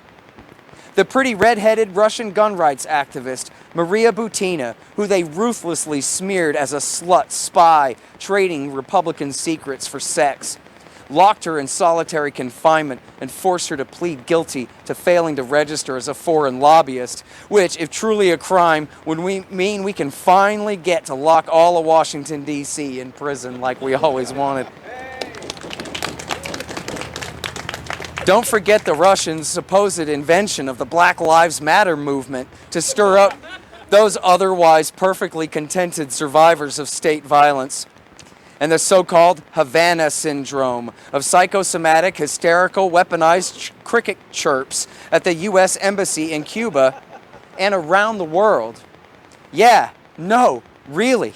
The U.S. government said the Russians and Cubans were shooting them with a mind control ray gun that was causing all sorts of terrible psychosomatic effects on the poor State Department and CIA victims therein. It turned out to be the mating call of the Indies' short-tailed cricket. Terrible were the accusations about Russia's hacking of all the state parties' voter rolls. Remember that one? This was an obvious joke long before they admitted it wasn't true. You can go ahead and start with a scoff when the reports are coming from the Department of Homeland Security. They just want some attention. Then there was the Russian GRU's alleged intervention in Brexit, the British vote to leave the European Union, and in French, German, and EU parliamentary and other elections throughout Europe, and Putin's supposed influence looming behind Trump's choice of Exxon CEO Rex Tillerson for the Secretary of State job, and then later arranging for his eventual firing. All of these accusations were eventually walked back or abandoned, with another few thousand dishonest claims like them and smears against everyone who knew better along with those. Former FBI Director Robert Mueller could have let it be known from at least near the very beginning of his appointment as special counsel in the spring of 2017 that their investigation was not pointing to the fact that the President of the United States was guilty of treason in league with the Kremlin to destroy our democracy and all. As Bob Woodward explained in his 2018 book, Fear, Trump told his lawyer to give Mueller's team every scrap of paper from the 2016 campaign. No problem, not a thing to hide in the world. Just as Woodward understood, and the Department of Justice must have known, this meant that from the very beginning, there was nothing to find. They could have made that most important part of the story clear in a reasonable amount of time after that. Instead, we got 1,000 leaks from the spies and the feds for another 2 years, trying to make us believe it was all true. When BuzzFeed somehow crossed the line by falsely claiming that Trump had instructed his lawyer Michael Cohen to lie to Congress, Mueller quickly put out a press release denying it was true. But whether the sitting president was guilty of high treason, of past and current subordination to the most dangerous foreign power on the planet, sorry, you'll just have to wait and wonder and watch TV speculate for another couple of years until we get back to you. And reining Trump in worked in spades. Trump didn't have the intelligence or the strength to stand up to the national security state's onslaught. Desperate to prove what a traitor he wasn't to the foreign policy establishment, Trump betrayed the American people and his promise to end the recent era of enmity and work things out with Russia. Instead, he oversaw the addition of Montenegro and Northern Macedonia to the NATO alliance, sent more American troops and equipment to Poland and the Baltics, including provocative military exercises and parades within just yards of the Russian border. Almost certainly sponsored an attempted color-coded revolution in Belarus. And where Obama the first black president to support a Nazi coup, was afraid to arm the regime forces who attacked their countrymen in the eastern Donbass region for fear of a real escalation into war with Russia, Donald Trump went ahead and sent arms to Ukraine's Nazi-infested armed forces, sniper rifles, armed boats, RPGs, and Javelin anti-tank missiles, as well as hundreds of millions of dollars worth of non-lethal equipment like Humvees, night vision goggles, radars, and armor, along with training and joint military exercises. All this just incentivized more violence after the major Minsk II peace deal, negotiated by Germany and France with the Russians and Ukrainians back in 2015, had already been signed. For all the provocation of Russia provided by these arms, the last 2 weeks seem to have shown that they entirely failed to deter the invasion or meaningfully slow the Russians' advance into their country.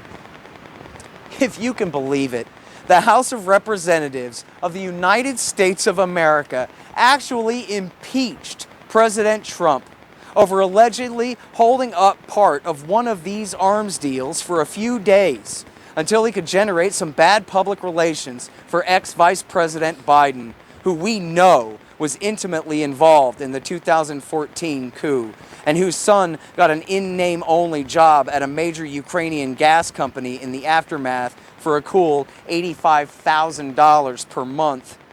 That's $1 million per year, which he blew on crack and sex workers while cheating on his wife and dead brother's widow at the same time. But anyway, holding up that arms deal was really bad, the Democrats thought. Worse than the genocide in Yemen, worse than doubling down on a lost war in Afghanistan, and much worse than picking a fight with Russia, which is what Trump was actually doing. Under Trump, the U.S. Navy stepped up its presence in the Black and Baltic Seas and armed U.S. frigates in the Baltic with medium-range cruise missiles that reduce first strike warning times and which, of course, make the Russians' launch-on warning trigger finger itch that much worse. He also increased U.S. Air Force bomber missions right up to the line of Russian airspace in the Baltic, Black, and Okhotsk Seas in the Far East, testing their radar and anti-aircraft abilities. The Trump administration also worked overtime to try to prevent the completion of the so-called Nord Stream 2 natural gas pipeline from Russia to Germany, even going so far as to sanction the Swiss and German firms working on the project. On one hand, as Senator Rand Paul pointed out in a recent speech, this is about mercantilism, the power of American firms to lobby the U.S. government to intervene so that they can sell the Russians natural gas instead. But it also seems to be an effort to just prevent the Germans from deepening their ties to Russia. Lord Hastings Lionel Ismay, NATO's first Secretary General, said the purpose of the alliance was to keep the Russians out, the Americans in, and the Germans down. By strengthening economic ties between Russia and Germany, but strengthening economic ties between Russia and Germany could lessen their supposed need for dependence on the U.S. military and NATO alliance to protect them from a country they're getting along with just fine. Who needs the Americans then? You might remember from history that the last 2 times Russia and Germany fought, it was the worst thing that ever happened. 30 million people were killed on the Eastern Front in World War II. That is a conservative estimate. No matter the cost in dollars, that pipeline of economic interdependence between these 2 major powers could be the greatest invention in the history of peace, valuable beyond measure in money. Some have speculated that American strategists preferred to see Russia attack Ukraine if that's what it would take to stop the newly completed pipeline from being activated.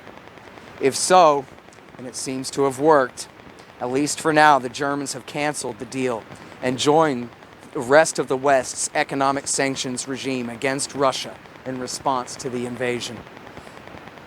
Worst of all, Trump withdrew the U.S. from the Intermediate Nuclear Forces Treaty, the INF Treaty, and withdrew from the Open Skies Treaty, and had promised to let New START expire in 2021 had he been reelected. Open skies, Dwight Eisenhower's idea, was finally signed by President Bush Sr. in 1992.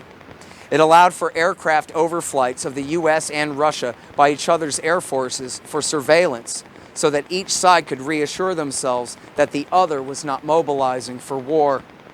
It's now dead. Putin offered to revive it last year. Biden declined. When Trump did propose negotiations for a brand new nuclear deal between the U.S. and Russia, the media slammed him as naive and dangerous, and only proving once again what a treacherous agent of the dastardly Vladimir Putin he is. This is the deadly legacy of the Democrats, FBI, and CIA's Russiagate hoax. Millions of Americans caught up in the lies of these monsters came to believe that their country had quite literally been conquered by the Russians in a way that the communists could have in the movies. They had installed a Manchurian candidate, a compromised white supremacist agent of the Kremlin in the Oval Office with his finger on the big red button and all. Narratives about politicians and statesmen fighting over regional power and influence give way to cartoonish morality plays full of heroes and villains and black and white issues and perceptions.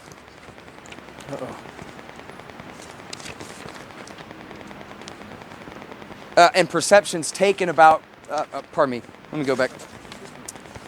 Pages stuck together.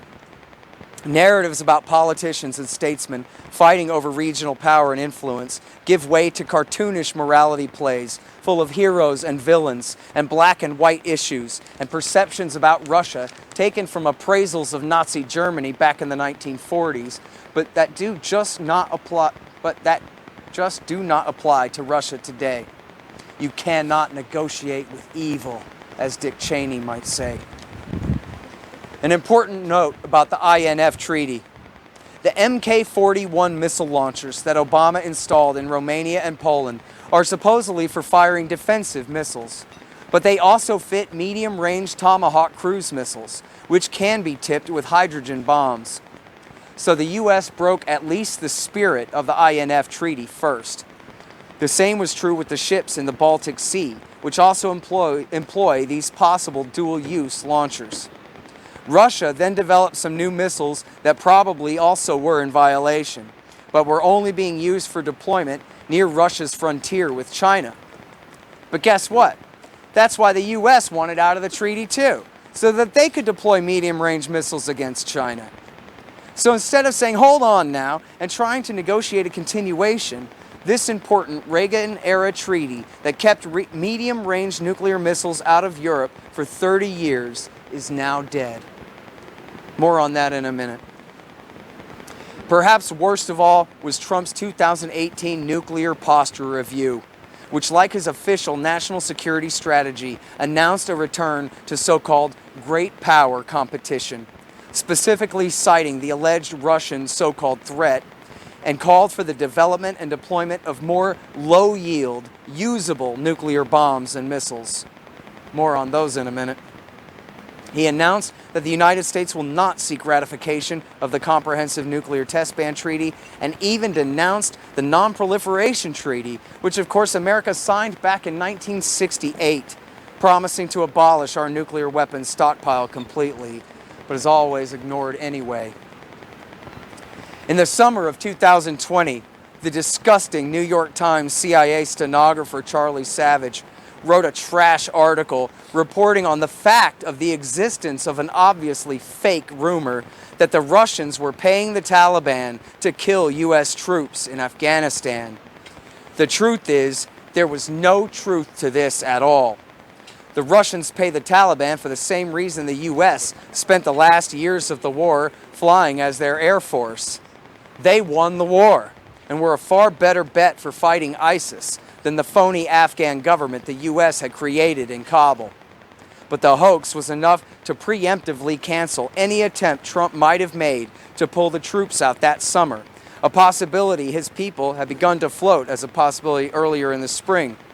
And other things being equal, the best thing would have been, all other things being equal, the best thing would have been to leave in the winter, but leaving in the summer 9 months ahead of schedule would have almost certainly have avoided the disaster that took place when Biden postponed the withdrawal to September 2021, trying to evacuate just as the Taliban were marching into the capital city. Biden so far. Joe Biden came to power. Oh, hang on, take a goddamn sip.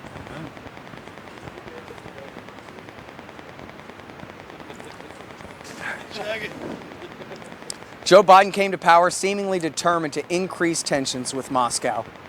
He vastly increased provocative naval missions in the Black Sea and increased weapons transfers to Ukraine. On the other hand, he did save the New START Treaty, which is the last standing nuclear weapons treaty limiting overall undeployed numbers of nuclear weapons by the US and China.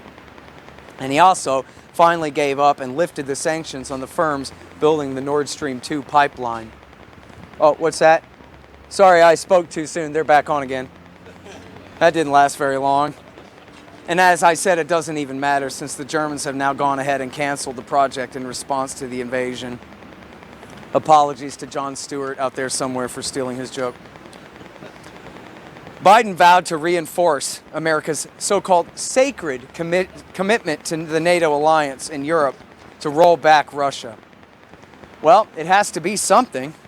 After helping turn Kosovo over to a bunch of terrorists and gangsters, losing a 20-year war in Afghanistan, and turning Libya into a warring den of militias and bin Ladenites, the bureaucrats at Alliance headquarters were starting to get nervous. A New York Times headline from the end of 2020 says it all. Quote, NATO needs to adapt quickly to stay relevant for 2030, report urges. They do not even know to be embarrassed. If the NATO alliance is not relevant, then why do we have it at all?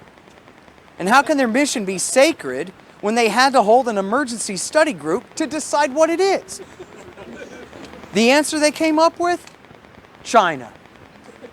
The North Atlantic Treaty Organization's new reason for existing is China. Or maybe they just got lucky and a new lease on life in Eastern Europe instead. This is how the Bush and Obama governments talked about the Afghanistan war as well. Yeah, go ahead.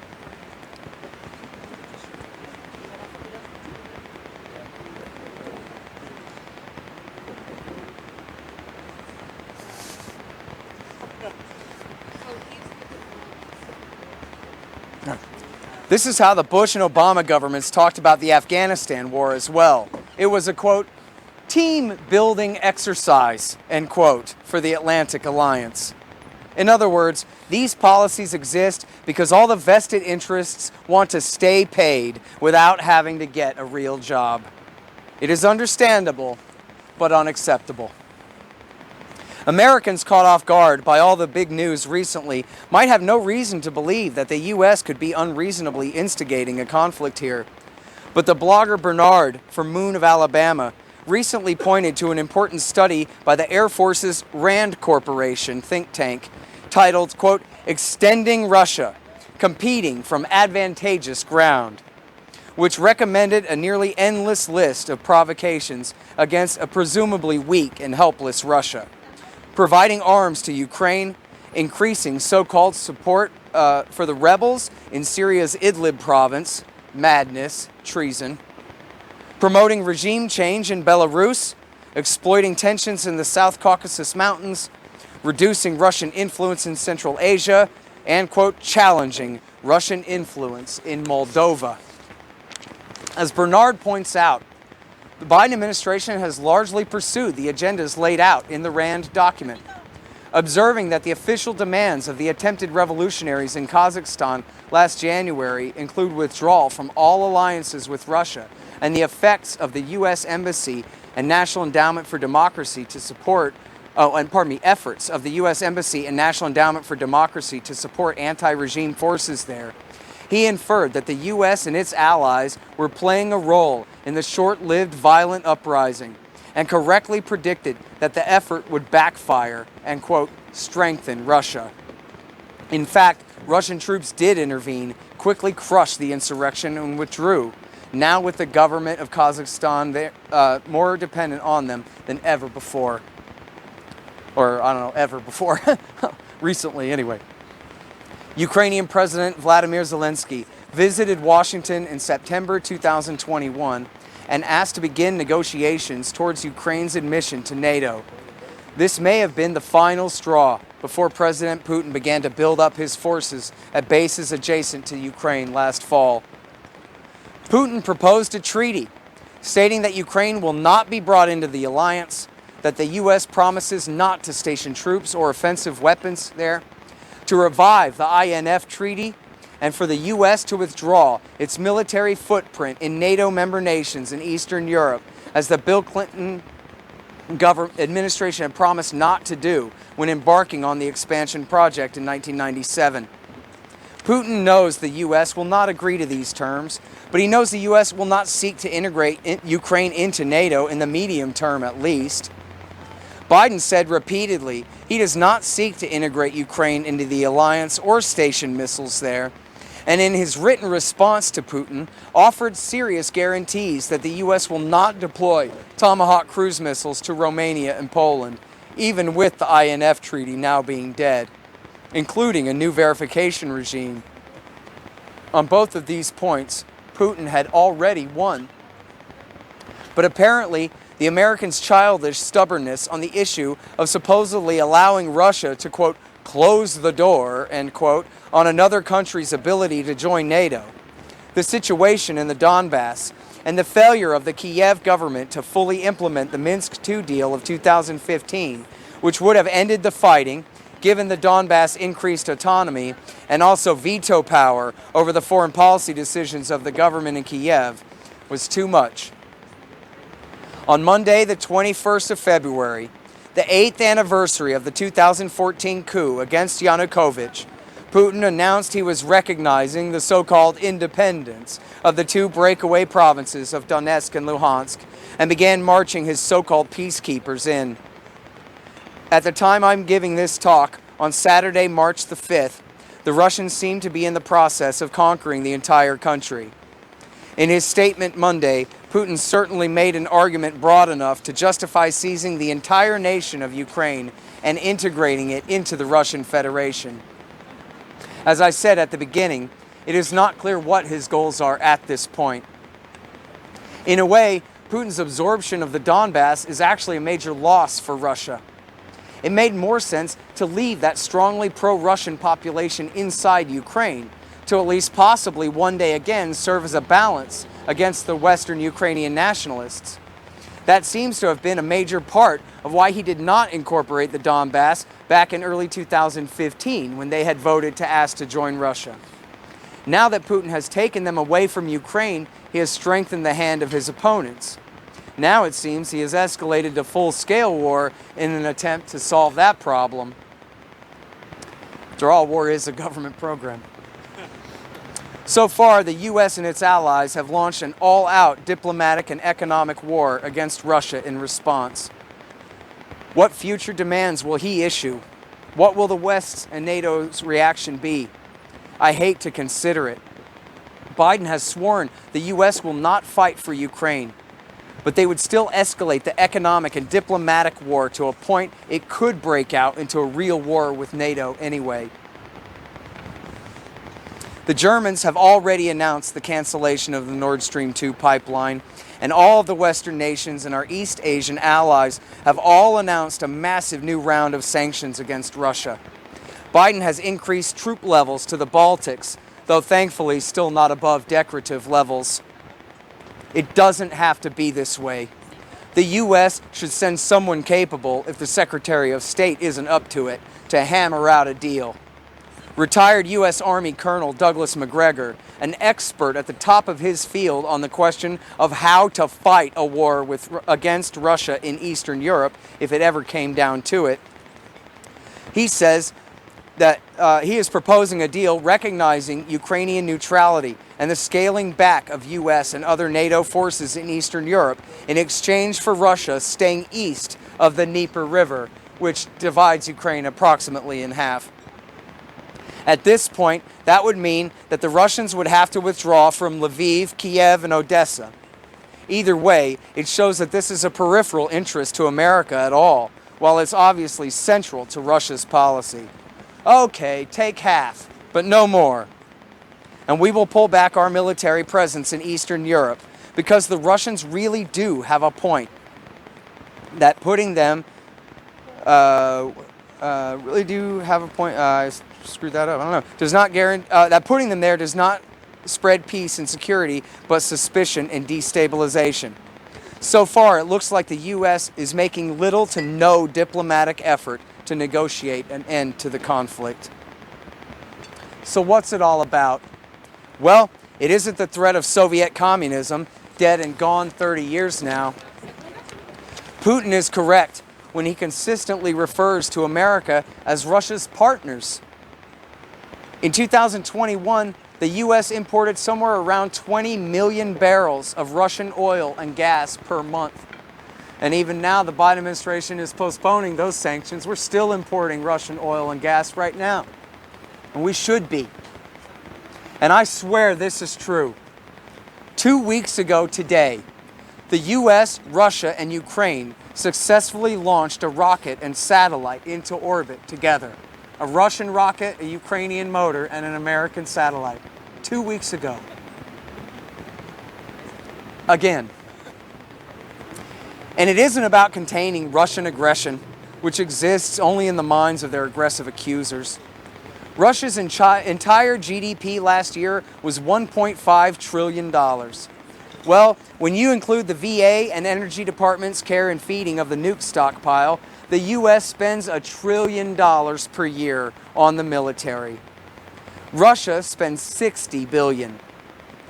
We have more than 1 million-man army spread throughout the world. They have 420,000 men, and they almost all stay home, except special operations types in Ukraine and those in some air power in Syria, where again, the U.S. has provoked their intervention through irresponsible policies in the first place. The Russians have one broken down old diesel-powered aircraft carrier. America has 11 nuclear-powered carrier battle groups throughout the world at all times, 20 carriers overall. The U.S. has more than 3 times the amount of military aircraft as the Russians, when including the U.S. Air Force and Navy.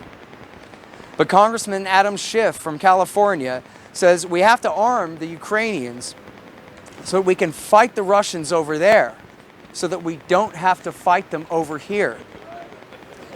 He really said that. He said that to justify sending arms to Ukraine, helping to pick this fight for them that they cannot win when there never was any threat to us in the first place.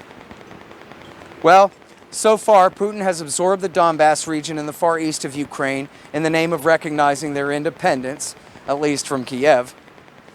Some experts claim that Putin is determined to recreate the USSR, or at least the old Russian Empire. But the residual fear left over from the Russiagate hoax has tainted Americans' fears so badly it's hard to know how seriously to take any of that. Putin has begun insisting that NATO be rolled all the way back to Germany, like in the deal George H.W. Bush made. Whether he really intends to call America's bluff in the Baltics or Poland remains to be seen.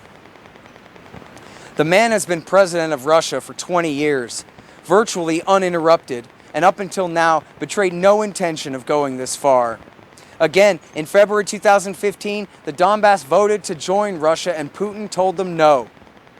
Lyle Goldstein, an expert at defense priorities, formerly with the Naval War College, told me 2 weeks ago that he believed the failed so-called revolution staged by the U.S. in Belarus last year was the final straw that changed Putin's calculations. After decades of slights, this was the last one.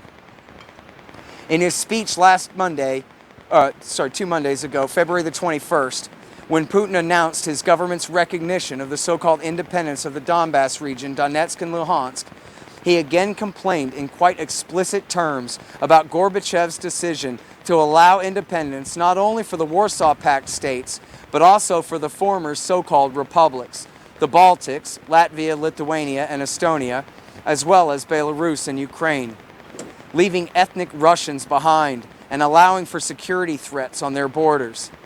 He brought up the danger of Ukraine's admission to NATO and the eventual deployment of missiles and other American forces, armaments being stationed there. If the Biden administration truly had no intention of installing such missiles, they should have given all the assurances necessary to satisfy Russia's legitimate security concerns there.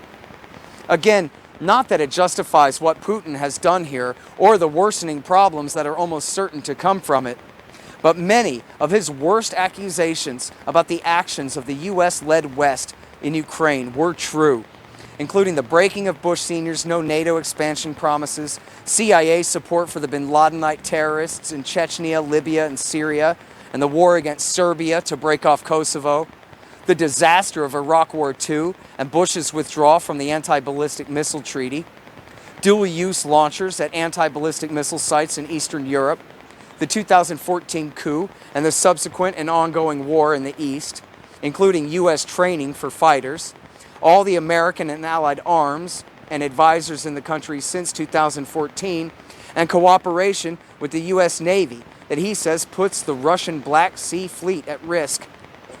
Putin also credibly claimed that the Ukrainian military had already been integrated within NATO and had given access to U.S. surveillance drones and planes. TV says Putin is just a psycho case who wants to be a great czar in history or something like that. It's definitely a personal problem manifesting itself this way. Condoleezza Rice publicly wonders if maybe he's mentally ill. Why else could he possibly be acting this way? I think part of his speech is worth quoting. Quote, "Many Ukrainian airfields are located close to our borders.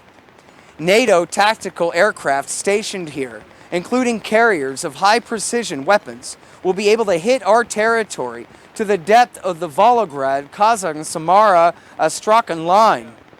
The deployment of Russian reconnaissance asset." All right. Okay. The deployment of radar reconnaissance assets on the territory of Ukraine will allow NATO to tightly control the airspace of Russia right up to the Ural Mountains. After the U.S. destroyed the INF Treaty, the Pentagon has been openly developing many land-based attack weapons, including ballistic missiles that are capable of hitting targets at a distance of up to 5,500 kilometers.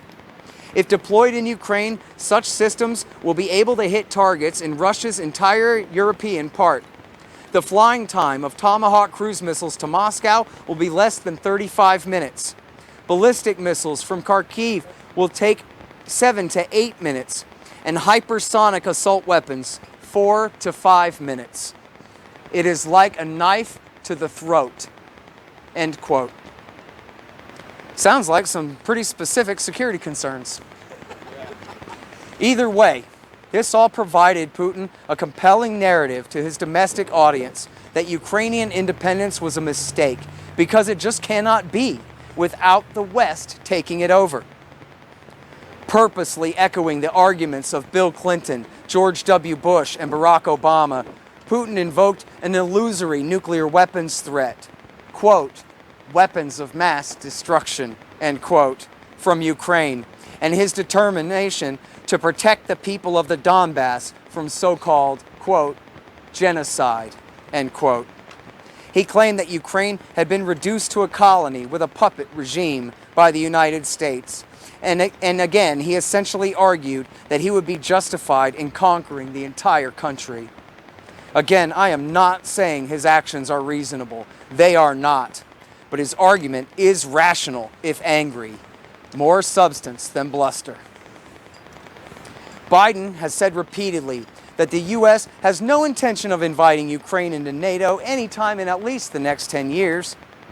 But it was somehow decided that it was a, quote, sacred principle that no one can ever, quote, close the door, end quote, on NATO membership for anyone else. So if Putin wants the obvious in writing, forget it. That would be letting him close the door, which would be intolerable. So it's come to this, over alliance membership, which is not truly on offer, and missiles the U.S. has no real intent to install. Biden now argues that these are just pretexts for war. Well, maybe the U.S. should have given in and called their bluff by offering these security guarantees, since these are their policies anyway. They could have just put it in writing. And this is not just antiwar.com's point of view. Many liberal, conservative, and realist scholars and experts agree on the same thing. Russia has very real security concerns here, and the U.S. and its allies should recognize that and treat them with the respect they deserve. Not more than that, just what is right. The only risk to the United States itself is that our government would get us into a nuclear war over a country where we have no real national interests whatsoever, like Ukraine. The original Red Dawn invasion occupation scenario makes for a hilarious and awesome movie. But despite Adam Schiff's threats that the Russians will soon be parachuting into Colorado's Front Range, it is just a movie. Wrong, commie! It's Houston! I just love that. It's so good.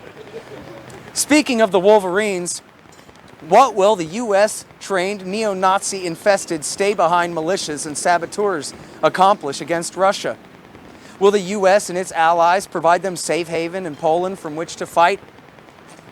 Somewhat famously, myself and a few other prominent anti-war types had mistakenly thought the administration and media were overreacting to Putin's buildup, and that Biden had hopefully conceded enough to avoid war.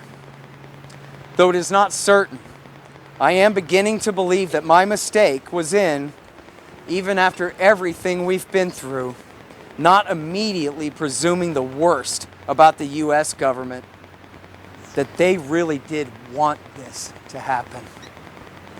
Some important indications are in recent prominent references to an American-backed stay-behind program, beginning with semi-official CIA spokesman David Ignatius writing in the Washington Post in December. This effort included not only training by U.S., CIA, and military, but according to Zach Dorfman in Yahoo News, training them in the United States. A former senior intelligence official told Dorfman, quote, "If the Russians invade, those graduates of the CIA programs are going to be your militia, your insurgent leaders. We've been training these guys now for 8 years. They're really good fighters. That's when the agency's program could have a serious impact. There's going to be people who make their life miserable. The CIA fighters will organize the resistance.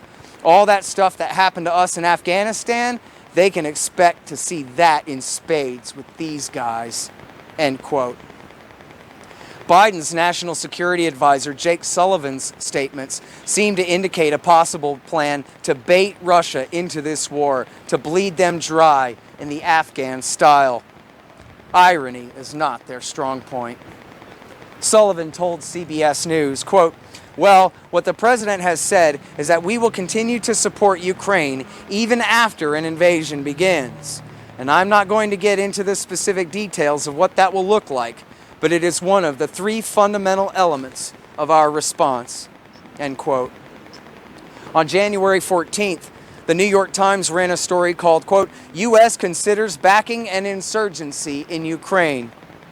In it, Helene Cooper wrote, quote, "In Afghanistan, the United States showed itself to be dismal at fighting insurgencies. But when it comes to funding them, military experts say, it is a different ballgame." She quoted the former Supreme Allied Commander of NATO forces in Europe and Hillary Clinton advisor, retired Admiral James Stavridis. Quote, "If Putin invades Ukraine with a major military force, U.S. and NATO military assistance, intelligence, cyber, anti-armor, and anti-air weapons, offensive naval missiles would ratchet up significantly. And if it turned into a Ukrainian insurgency, Putin should realize that after fighting insurgencies overseas for 2 decades, we know how to arm, train, and energize them." end quote. Oh no, continuing the quote, sorry. The level of military support would make our efforts in Afghanistan against the Soviet Union in the 1980s look puny by comparison, end quote. Weapons to Ukraine had all been supposedly, quote, calibrated, they said, quote, not to provoke Mr. Putin, officials told the New York Times. Well, maybe arming an insurgency truly is Plan B, after an invasion they truly meant to deter, and these Democrats are just very poor at calibration. But they sure seem to be thinking ahead to how an invasion could hurt Russia, with the poor Ukrainians serving as merely an instrument against them. Quote, a Western military advisor to the Ukrainians said that details of a specific resistance there remained a closely held secret. But already, particularly in the West, Ukrainians are joining territorial defense forces that train in guerrilla tactics.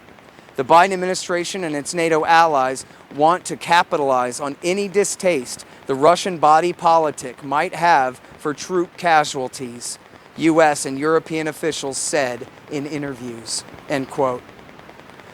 Former Obama-era Defense Department official Evelyn Farkas told the Times, quote, I think the gloves should come off, end quote. When asked about the involvement of Hitler-loving neo-Nazis, including Americans, among Ukrainian nationalist forces, Farkas told Newsweek, quote, the far-right groups are helping defend Ukraine. The Ukrainian government needs all the help it can get from its citizens, regardless of their ideology, end quote. Former Secretary of State Hillary Clinton's recent performance on MSNBC gives further reason to suspect this outcome was welcome, if not preferred. Hey, she is Hillary Clinton, so they just let her blabber on about it. Quote, remember, the Russians invaded Afghanistan back in 1980, and although no country went in, they certainly had a lot of countries supplying arms and advice, and even some advisors to those who were recruited to fight Russia. It didn't end well for the Russians. And there were other unintended consequences, as we know. But the fact is that a very motivated and then funded and armed insurgency basically drove the Russians out of Afghanistan. Obviously, the similarities are not ones that we should bank on because the terrain, the development in urban areas is so different. But I think that it is the model that people are now looking toward. People in government, she means. And if there can be sufficient armaments that can get in, and they should be able to get in along some of the borders between other nations in Ukraine and keep the Ukrainians, both their military and their citizens, volunteers, soldiers, supplies, that can continue to stymie Russia. Now, let's be clear that Russia has overwhelming military force, but of course they did in Afghanistan as well. They have also brought a lot of air power to Syria. It took years to finally defeat Syria in terms of the insurgencies, the democratic forces, as well as others who battled the Russians, the Syrians, and the Iranians. And you like that, the way first she calls all the CIA-backed rebels in Syria, their Syria, but then in the end of the sentence she admits that no, it was Syria that was fighting them. Exactly right. By others, of course, she means the terrorists backed by the United States and its allies, like Jaish al-Islam, Ahrar al-Sham, and Jabhat al-Nusra, a.k.a. Hayat Tahrir al-Sham, Ayman al-Zawahiri's men. After claiming the Russian forces are completely disorganized and weak, Hillary continued, quote, so I think we have to watch this carefully. We have to provide sufficient military armaments for the Ukrainian military and volunteers, and we have to keep tightening the screws, end quote. People really should watch the entire clip to see the way Clinton smirks at the cute little irony of Al-Qaeda's attacks against America and the entire 20-year terror war. What are 2 million dead humans, $10 trillion wasted? The 21st century and new millennium started off soaking in blood just a decade after the peaceful victory for the West after the fall of the USSR. Just a few little old unintended consequences, not even worth mentioning. But the most compelling bit of information along these lines came from CBS News' Margaret Brennan, who wrote on March 1st that, quote, given the durability of the Ukrainian resistance and its long history of pushing Russia back, the US and Western powers do not believe that this will be a short war. The UK Foreign Secretary estimated it would be a 10-year war. Lawmakers at the Capitol were told Monday it is likely to last 10, 15, or 20 years, and that ultimately Russia will lose. This seems to indicate that the Pentagon and intelligence agencies have been planning for this, to give them their own Vietnam again in Ukraine, as our government is still giving us for 20 years in the Middle East and beyond. This morning's Washington Post reveals that the Biden administration has massively increased arms transfers over the last few months. More than $1 billion worth were sent in the last year. Could it be that Ukrainian President Vladimir Zelensky's recent comments hinting that Ukraine could begin to seek to acquire nuclear weapons at the Munich Security Conference on February 19th, which many analysts think may have been the last straw before the invasion, was a deliberate provocation? It was certainly invoked as an excuse to invade by Putin in his speech of February the 24th. Certainly, Zelensky must have known he could not obtain nuclear weapons from other weapon states, nor fabricate one of his own in any reasonable amount of time to serve as a deterrent. As historian Jeff Rogge recently wrote in the Los Angeles Times, declassified documents show that when the CIA started when they backed right-wing stay-behind forces in Ukraine against the Soviets in the 1950s, the stated purpose of the operation was not to liberate Ukraine, but to, quote, bleed Russia. He quoted a CIA historian who wrote that since the Ukrainians had no chance of victory, quote, America was in effect encouraging Ukrainians to go to their deaths, end quote. We could very well be witnessing the beginning of an attempt to do the same thing again.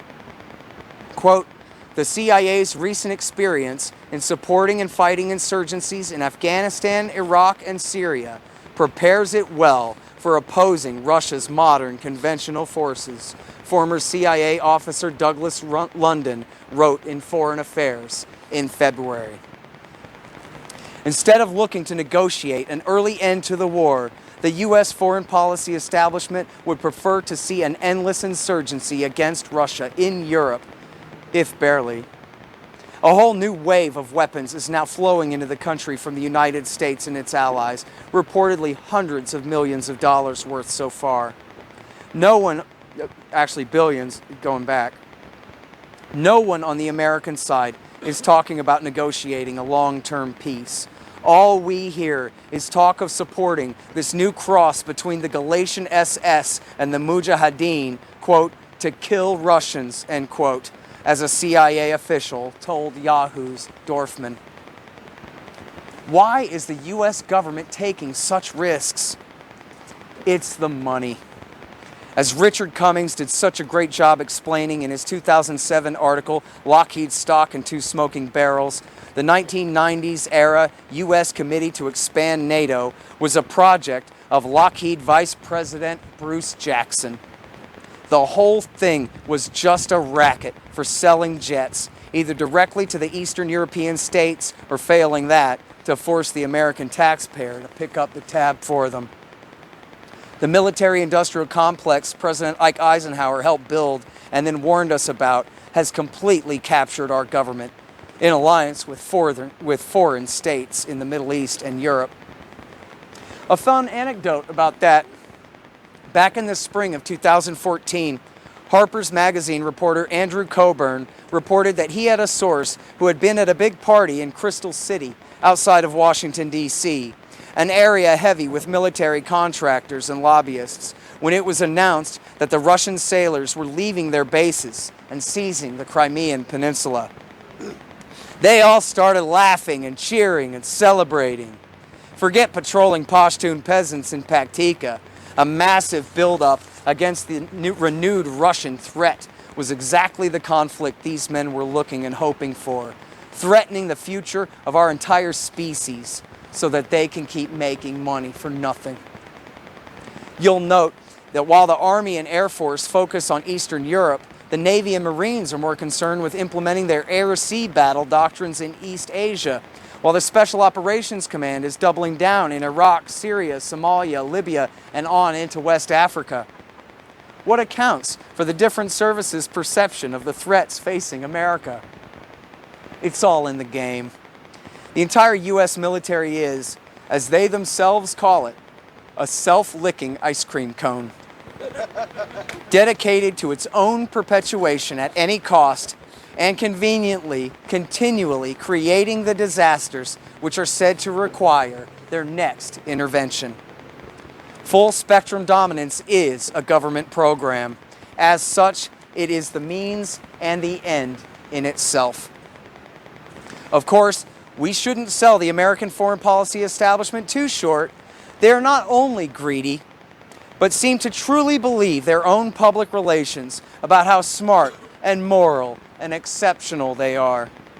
As Bill Clinton's Secretary of State Madeleine Albright explained in 1998, quote, "If we have to use force, it is because we are America. We are the indispensable nation. We stand tall. We see further into the future. And we see the danger here to all of us." End quote. She was defending bombing Iraq from bases in Saudi Arabia, a policy which got 3,000 Americans killed just 3.5 years later. Nuclear weapons. The elephant in the room here, of course, are the hydrogen bombs, otherwise known as thermonuclear fusion bombs or strategic nuclear weapons. One of these in the high kiloton or low megaton range can kill your entire city in a single shot. Barack Obama pushed a massive appropriation toward revamping the entire U.S. nuclear arsenal, as well as a complete overhaul of the entire industry, all the factories and national laboratories too. They started by saying the project would cost $1 trillion. Now it's $1.75 trillion. We'll be lucky if it's only $3 or $4 trillion by the time they're done, if humanity survives. And this is after spending almost $6 trillion on the current nuclear weapons arsenal that America built during the last arms race with Russia in the 20th century. This was the only way to get the New START treaty ratified by the Senate.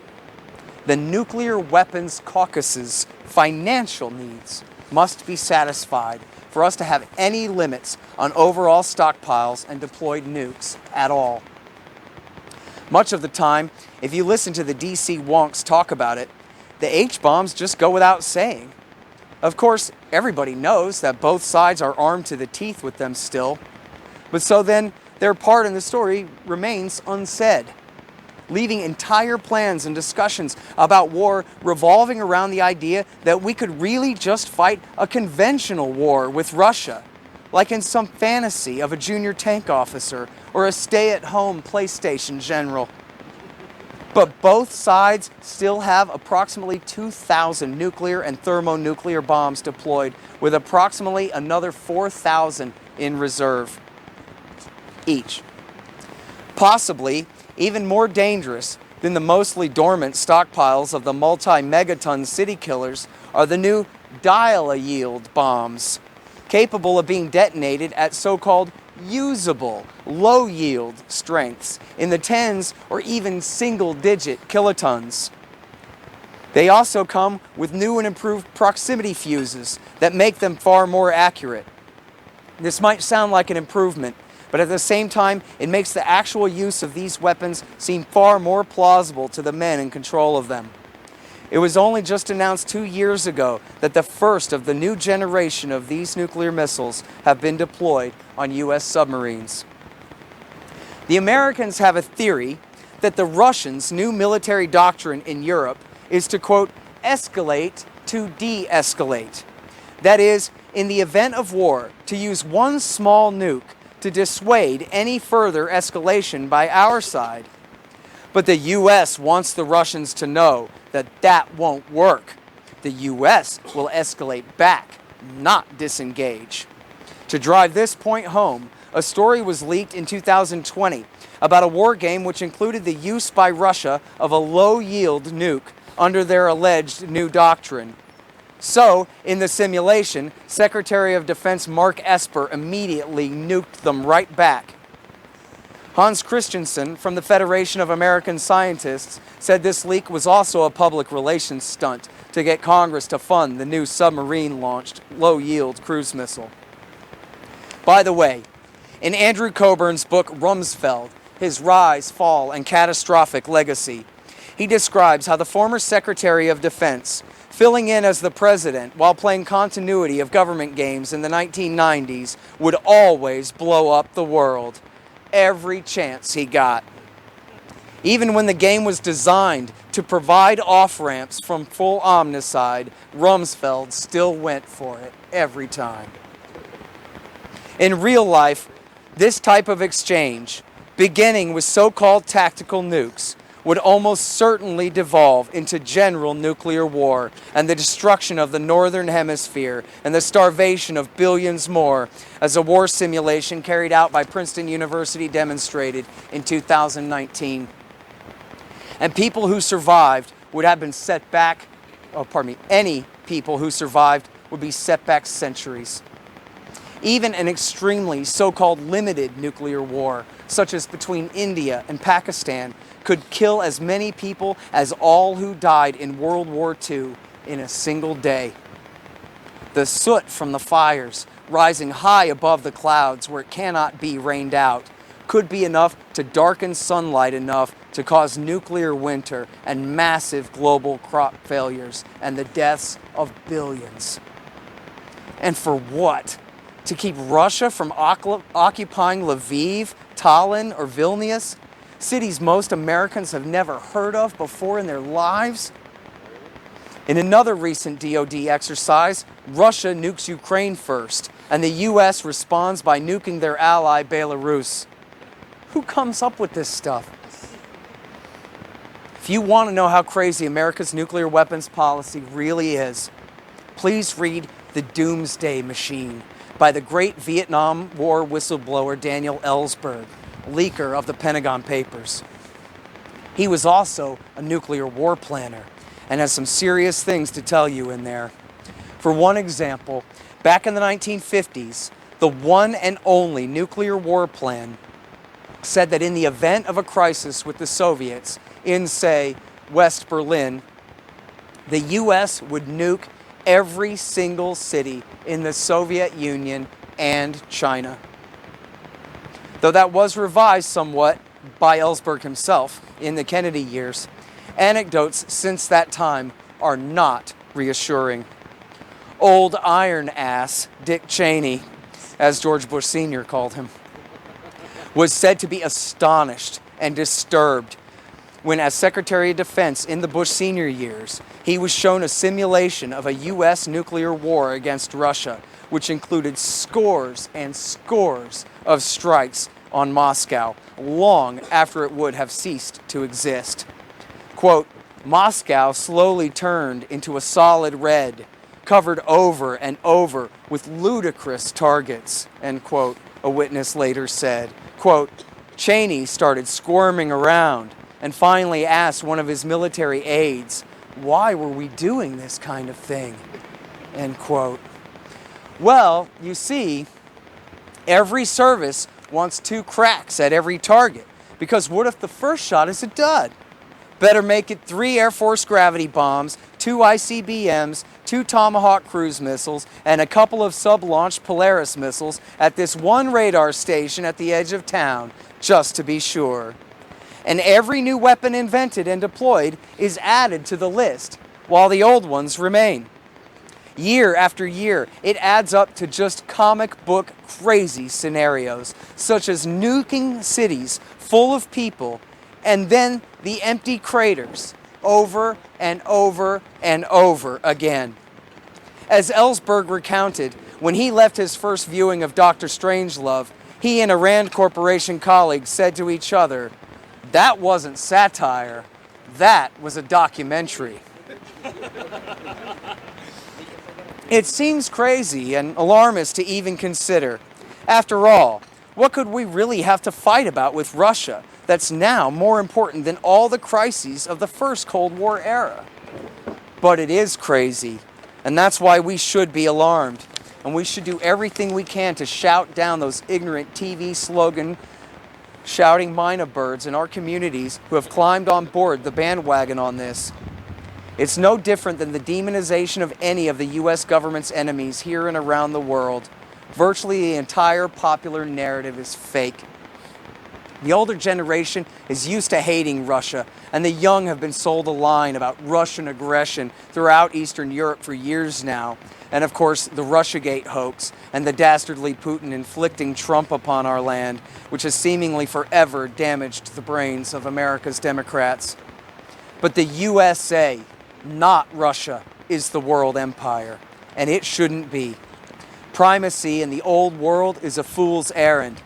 This is the middle part of North America. Our supposed limited constitutional republic should never have tried it.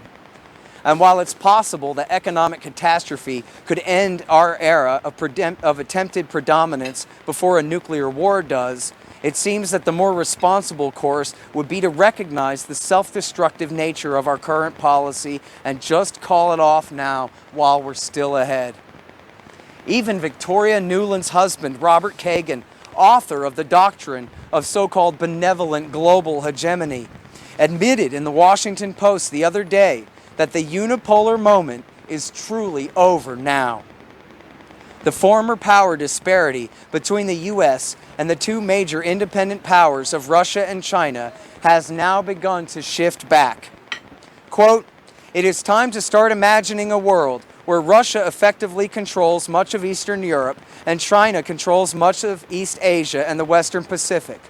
Americans and their democratic allies in Europe and Asia will have to decide again whether that world is tolerable." End quote. Tolerable? Compared to what? Better dead than also red, white, and blue?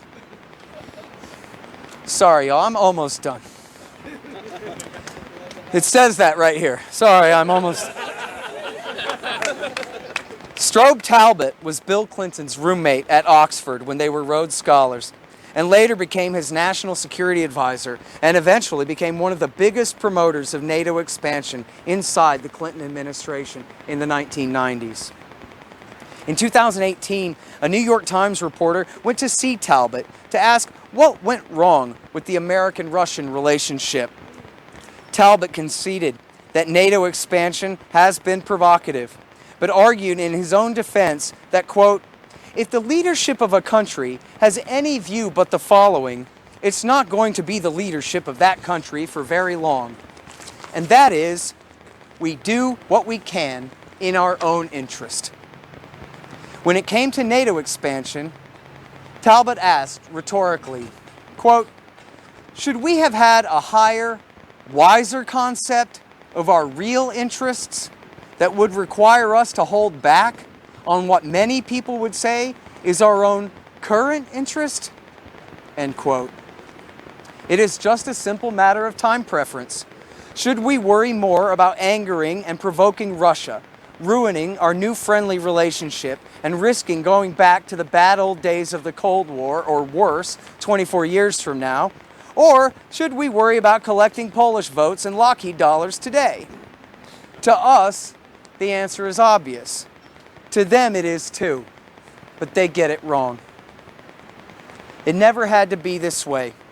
Putin and his men obviously are responsible for the decisions that they have made and the blood on their hands. But the fact remains that it is the USA which has picked this fight so far from our shores.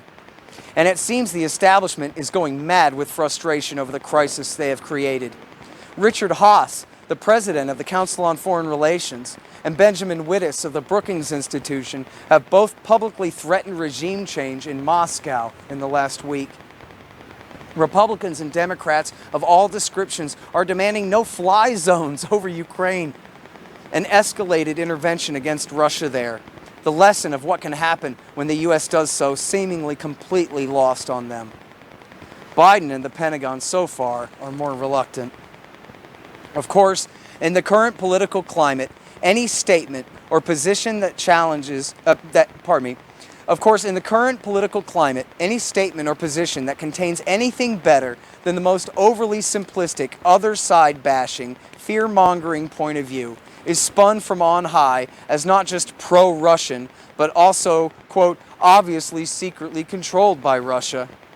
Because what other explanation for someone not believing the hype could there possibly be? But that's why the current political climate must change. America's relationship with Russia is the single most important factor facing humanity. We all deserve policies that will bring an end to the current system, which requires a perpetual nuclear sword hanging over all of our necks, while tragic proxy conflicts are waged against innocent people, and the threat of real war breaking out is higher than at any time since the early 1980s, if not the early 1960s. This essential issue is one where libertarians can lead by telling the truth and demanding an end to this insane game of militarism and global hegemony so that we can truly live in peace and prosperity together. Thank you very much.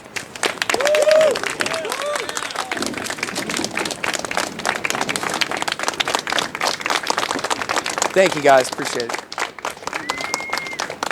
Yeah. You only had to drink one of those, right?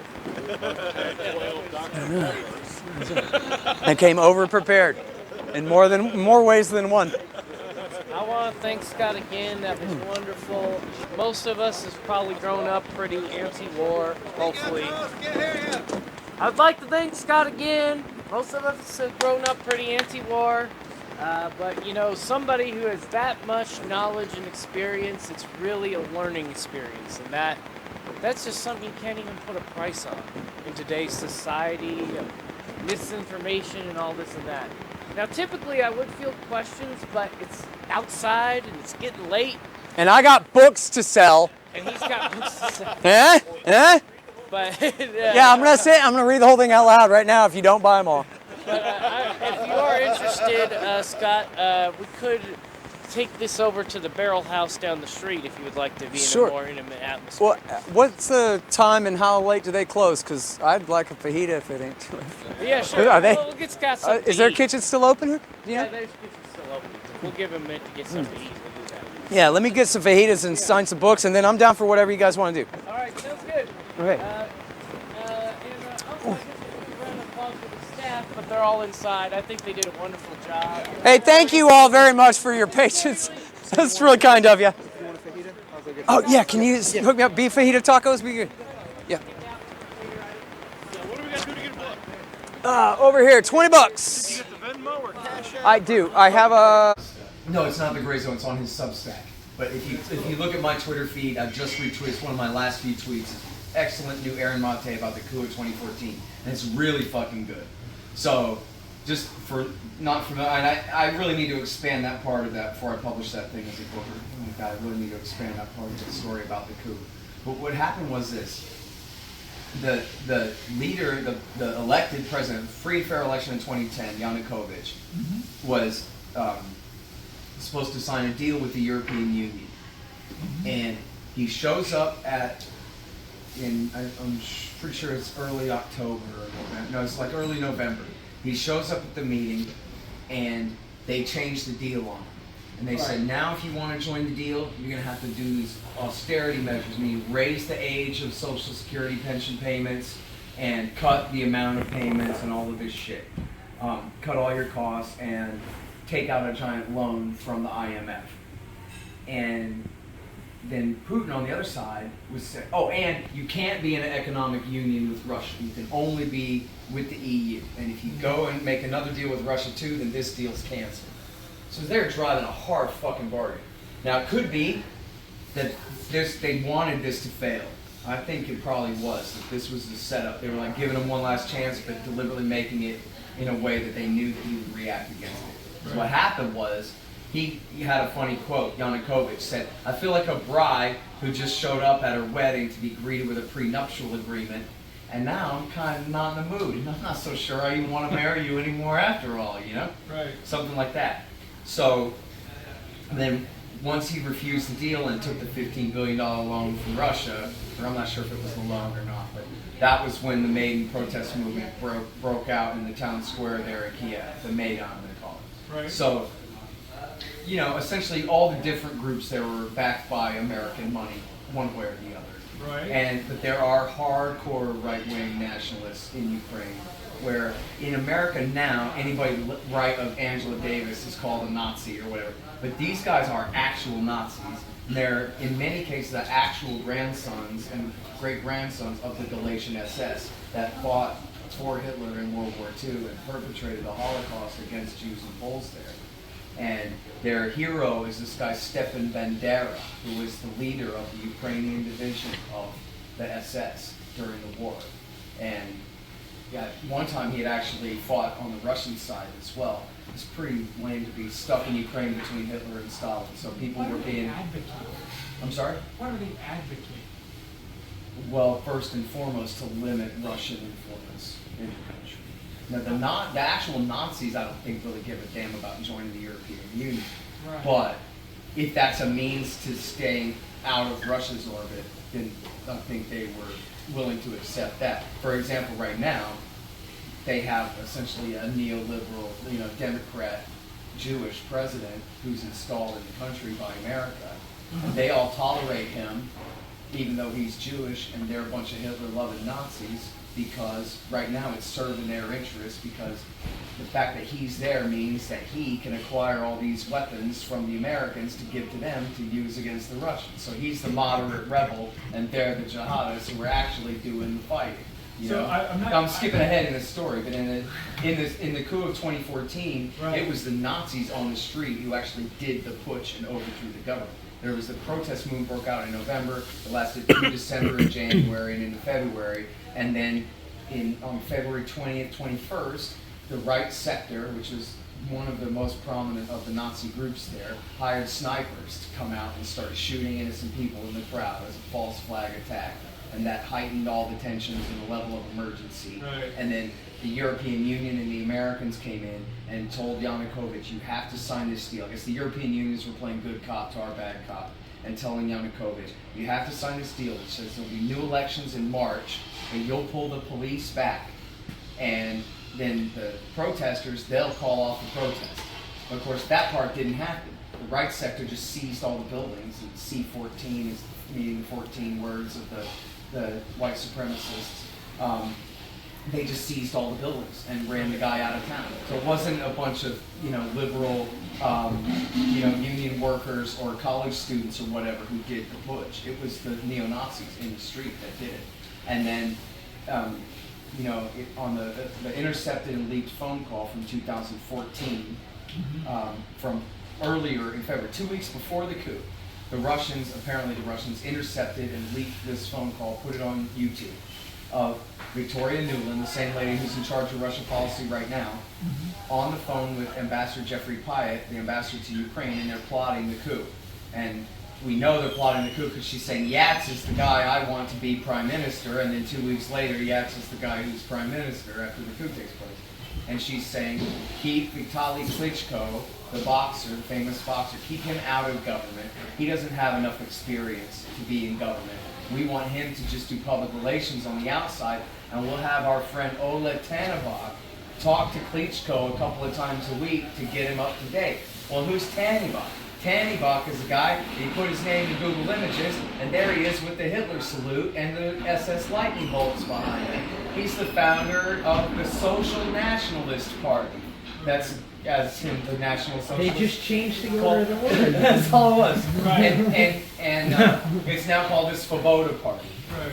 And so these were the guys who, if you go back and look at during the protest in December, when John McCain and Victoria Nuland and Chris Murphy went over there, and they're giving all the protesters sandwiches and cookies and all of this stuff, there's John McCain on the stage with Oleg Tanevok. There's also pictures of John McCain sitting at the table negotiating with this guy and his buddy Andrei Karubi from the right sector. So these were the guys who did the coup, and they were white supremacists. I mean, the leader the group that's now called the Azov Battalion, which is this neo-Nazi group that's fully officially integrated into the Ukrainian military. Right. He said their entire mission in the world is to protect and advance the white race against the Untermenschen Jews, the Semitic Untermenschen who are trying to destroy white civilization or whatever the hell.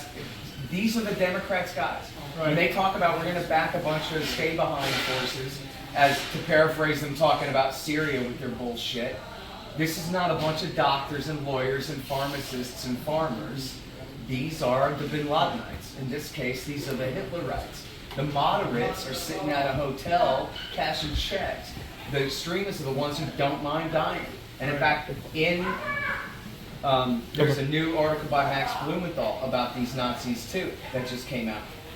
And he quotes one of them saying, if we die on a crusade for God, so it's fine. But in killing that we do, and if we win, that's even double. But either way, we win. And that is the language of an Al-Qaeda fighter from Syria. Again, Hillary Clinton's men. Right. That's. I'm glad you mentioned We can take that, it. because We can even take it to Sweden, I was in the unless you all want to go WikiLeaks in somewhere. 2016, and one of the most damning things I saw was a leaked Hillary Clinton email. Might go grab us some drinks or something. Think we need talking anything, about like how Coke great or it something? was that Turkey could see Because there's how nothing in the room and there's America nothing in the fucking hotel. would Because I looked. long-term support religious zealots. They were basically Kurdish, but they were Kurdish religious zealots. But the thing that seemed to excite her reading the email, sorry, it's been 5 years now, but she seemed to be excited about the fact that since Turkey was observing us supporting them, it helped Turkey understand that America was willing to go to these lengths. Like reading that email, I'm like, what the fuck are you saying? You're basically saying you're excited that Turkey can see we're willing to support terrorists. That's how I read that. Yeah, I think you're mistaken though that she's talking about Kurds there, because that's what the Turks are so upset about is America backing the Kurds there, because when they backed the terrorists there, it blew up so fucking badly in their face. It became the Islamic State Caliphate that took over all of eastern Syria and western Iraq. Right. Then they had to launch Iraq War III to destroy it again, and at that point they allied with the Kurds against these guys, and that drove Turkey crazy, because the Turks hate the Syrian Kurds because they're not religious zealots, they're communists, and they're allied with the PKK inside Turkey, and Erdogan was afraid that they would give safe haven to the PKK. So I know it's hard when America's backing so many different terrorist groups at one at the same time. Yeah. And no, seriously, I'm a like, software engineer. I don't have time to track all this shit. yeah, no, well, that's why you got the book. It's all in there. But no, really, like this actually happened where you had, I mean, the whole reason for the war in Syria, first of all, is W. Bush had fought for Iran and their friends in Iraq War II. And they wish they hadn't done that. They were betting on they would have more influence over the Iraqi Shia, but that didn't happen. Iran got more influence. So they were like, well, fuck. Consolation prize, we'll do the redirection. We'll start backing bin Ladenite fighters against Syria and against Iran to try to limit Shiite invasions. Never mind who knocked the damn towers down. That was Al-Qaeda, not Hezbollah, but whatever. So anyway, that was still during W. Bush. That was before Barack Obama even came into power. So when Barack Obama picks up this policy, this isn't he's a secret Muslim from Kenya. This is he's a secret George W. Bush from the Democratic Party. He's doing the exact same damn thing. And so then the idea was we're going to back all these groups in Syria to check Assad and to limit Iran's ability to use Assad to back Hezbollah against his you know, essentially And what it's they just that thought simple. was the game here. But so, of course. And then, so what happened though was once they started backing all these CIA, you know, the CIA started backing the Bin Ladenite terrorists. Right. Well, the guys that we had backed in Iraq War II, that they wish that they hadn't fought for in Iraq War II, those Shiite militias that you always hear so much about, the beneficiaries of George W. Bush's war, well, they came across the border into Syria to fight on Assad and Hezbollah and Iran's side against Al-Qaeda in Iraq and Syria, who America was now making into our friends to fight against them, right? But then, as I was saying, that policy blew up so badly it turned into the Islamic Caliphate that conquered all of Western Iraq. That was too embarrassing and you know, insane to tolerate, so they had to launch Iraq War III in order to destroy it again. Well, at this point, the Iraqi Shiite militias, they got to go home because they got to defend Baghdad, right? So Iran has a better idea. They'll go and they'll recruit Afghan Hazaras, the same Shiites we've been fighting a war for 20 years to keep in power in Kabul.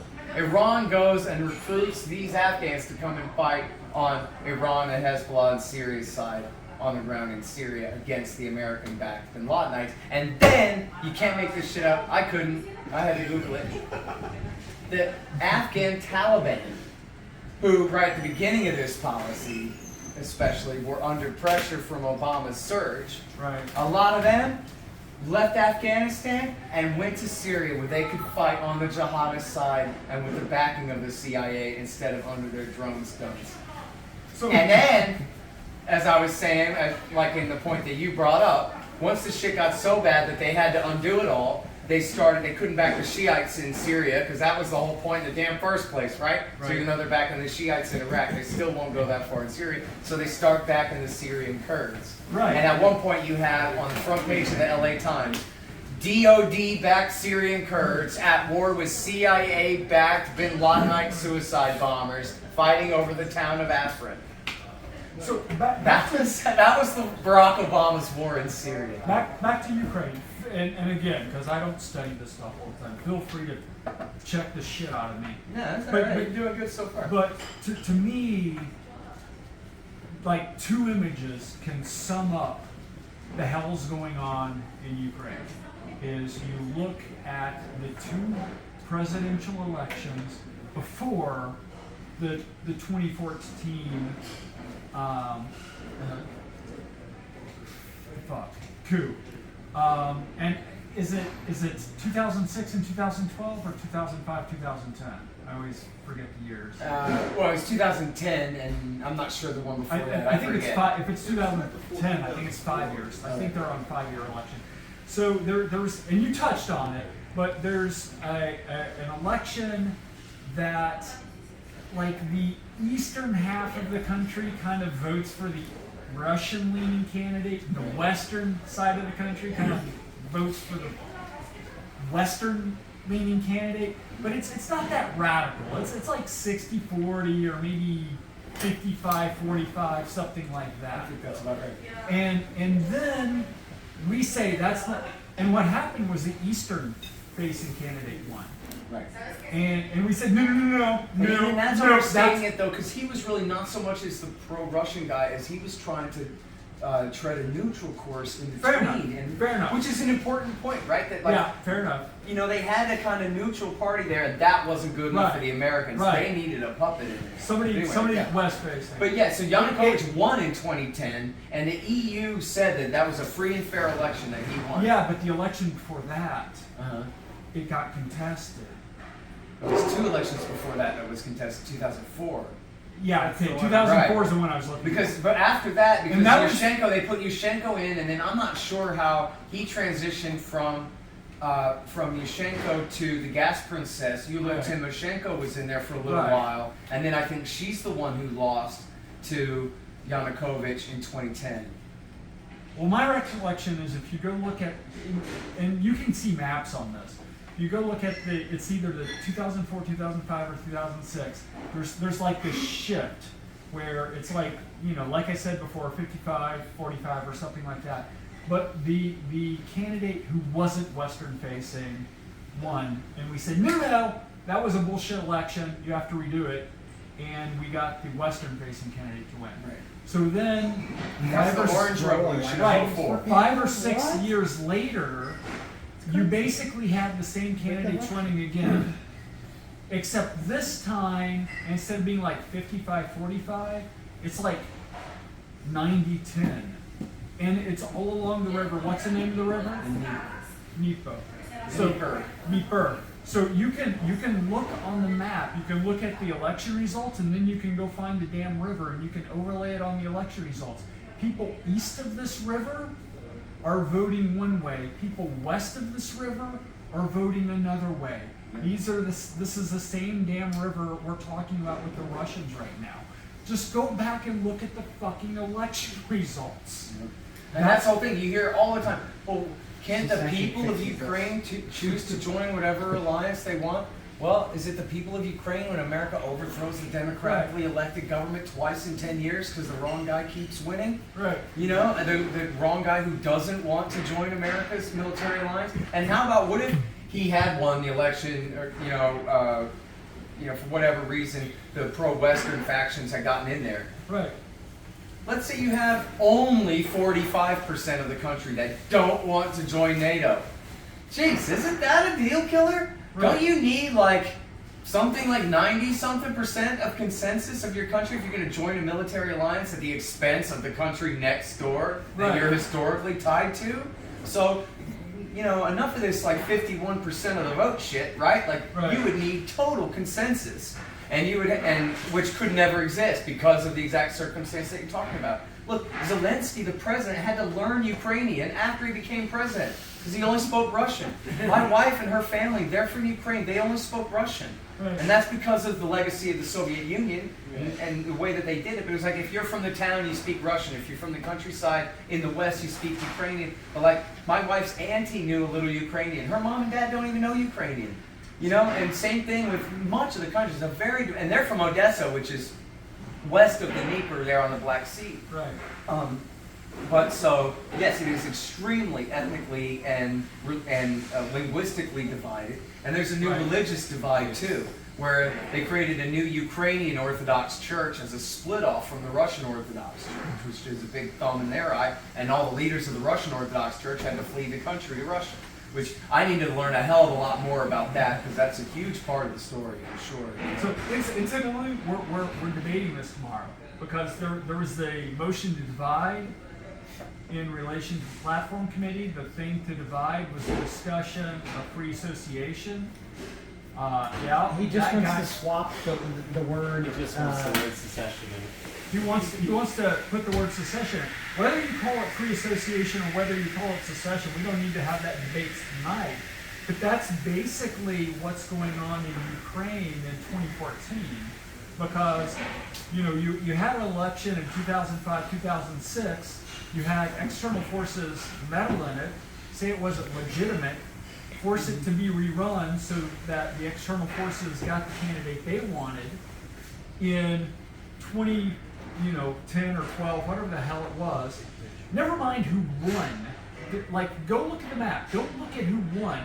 Look at how radical it was 2005, 2006. Not very radical. There was a divide. You look at it 5 or 6 years later, there's a radical divide. So that external intervention radicalized the country.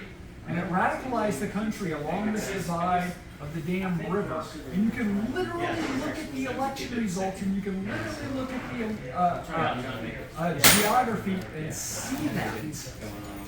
It's not political bullshit. Go look at the damn map.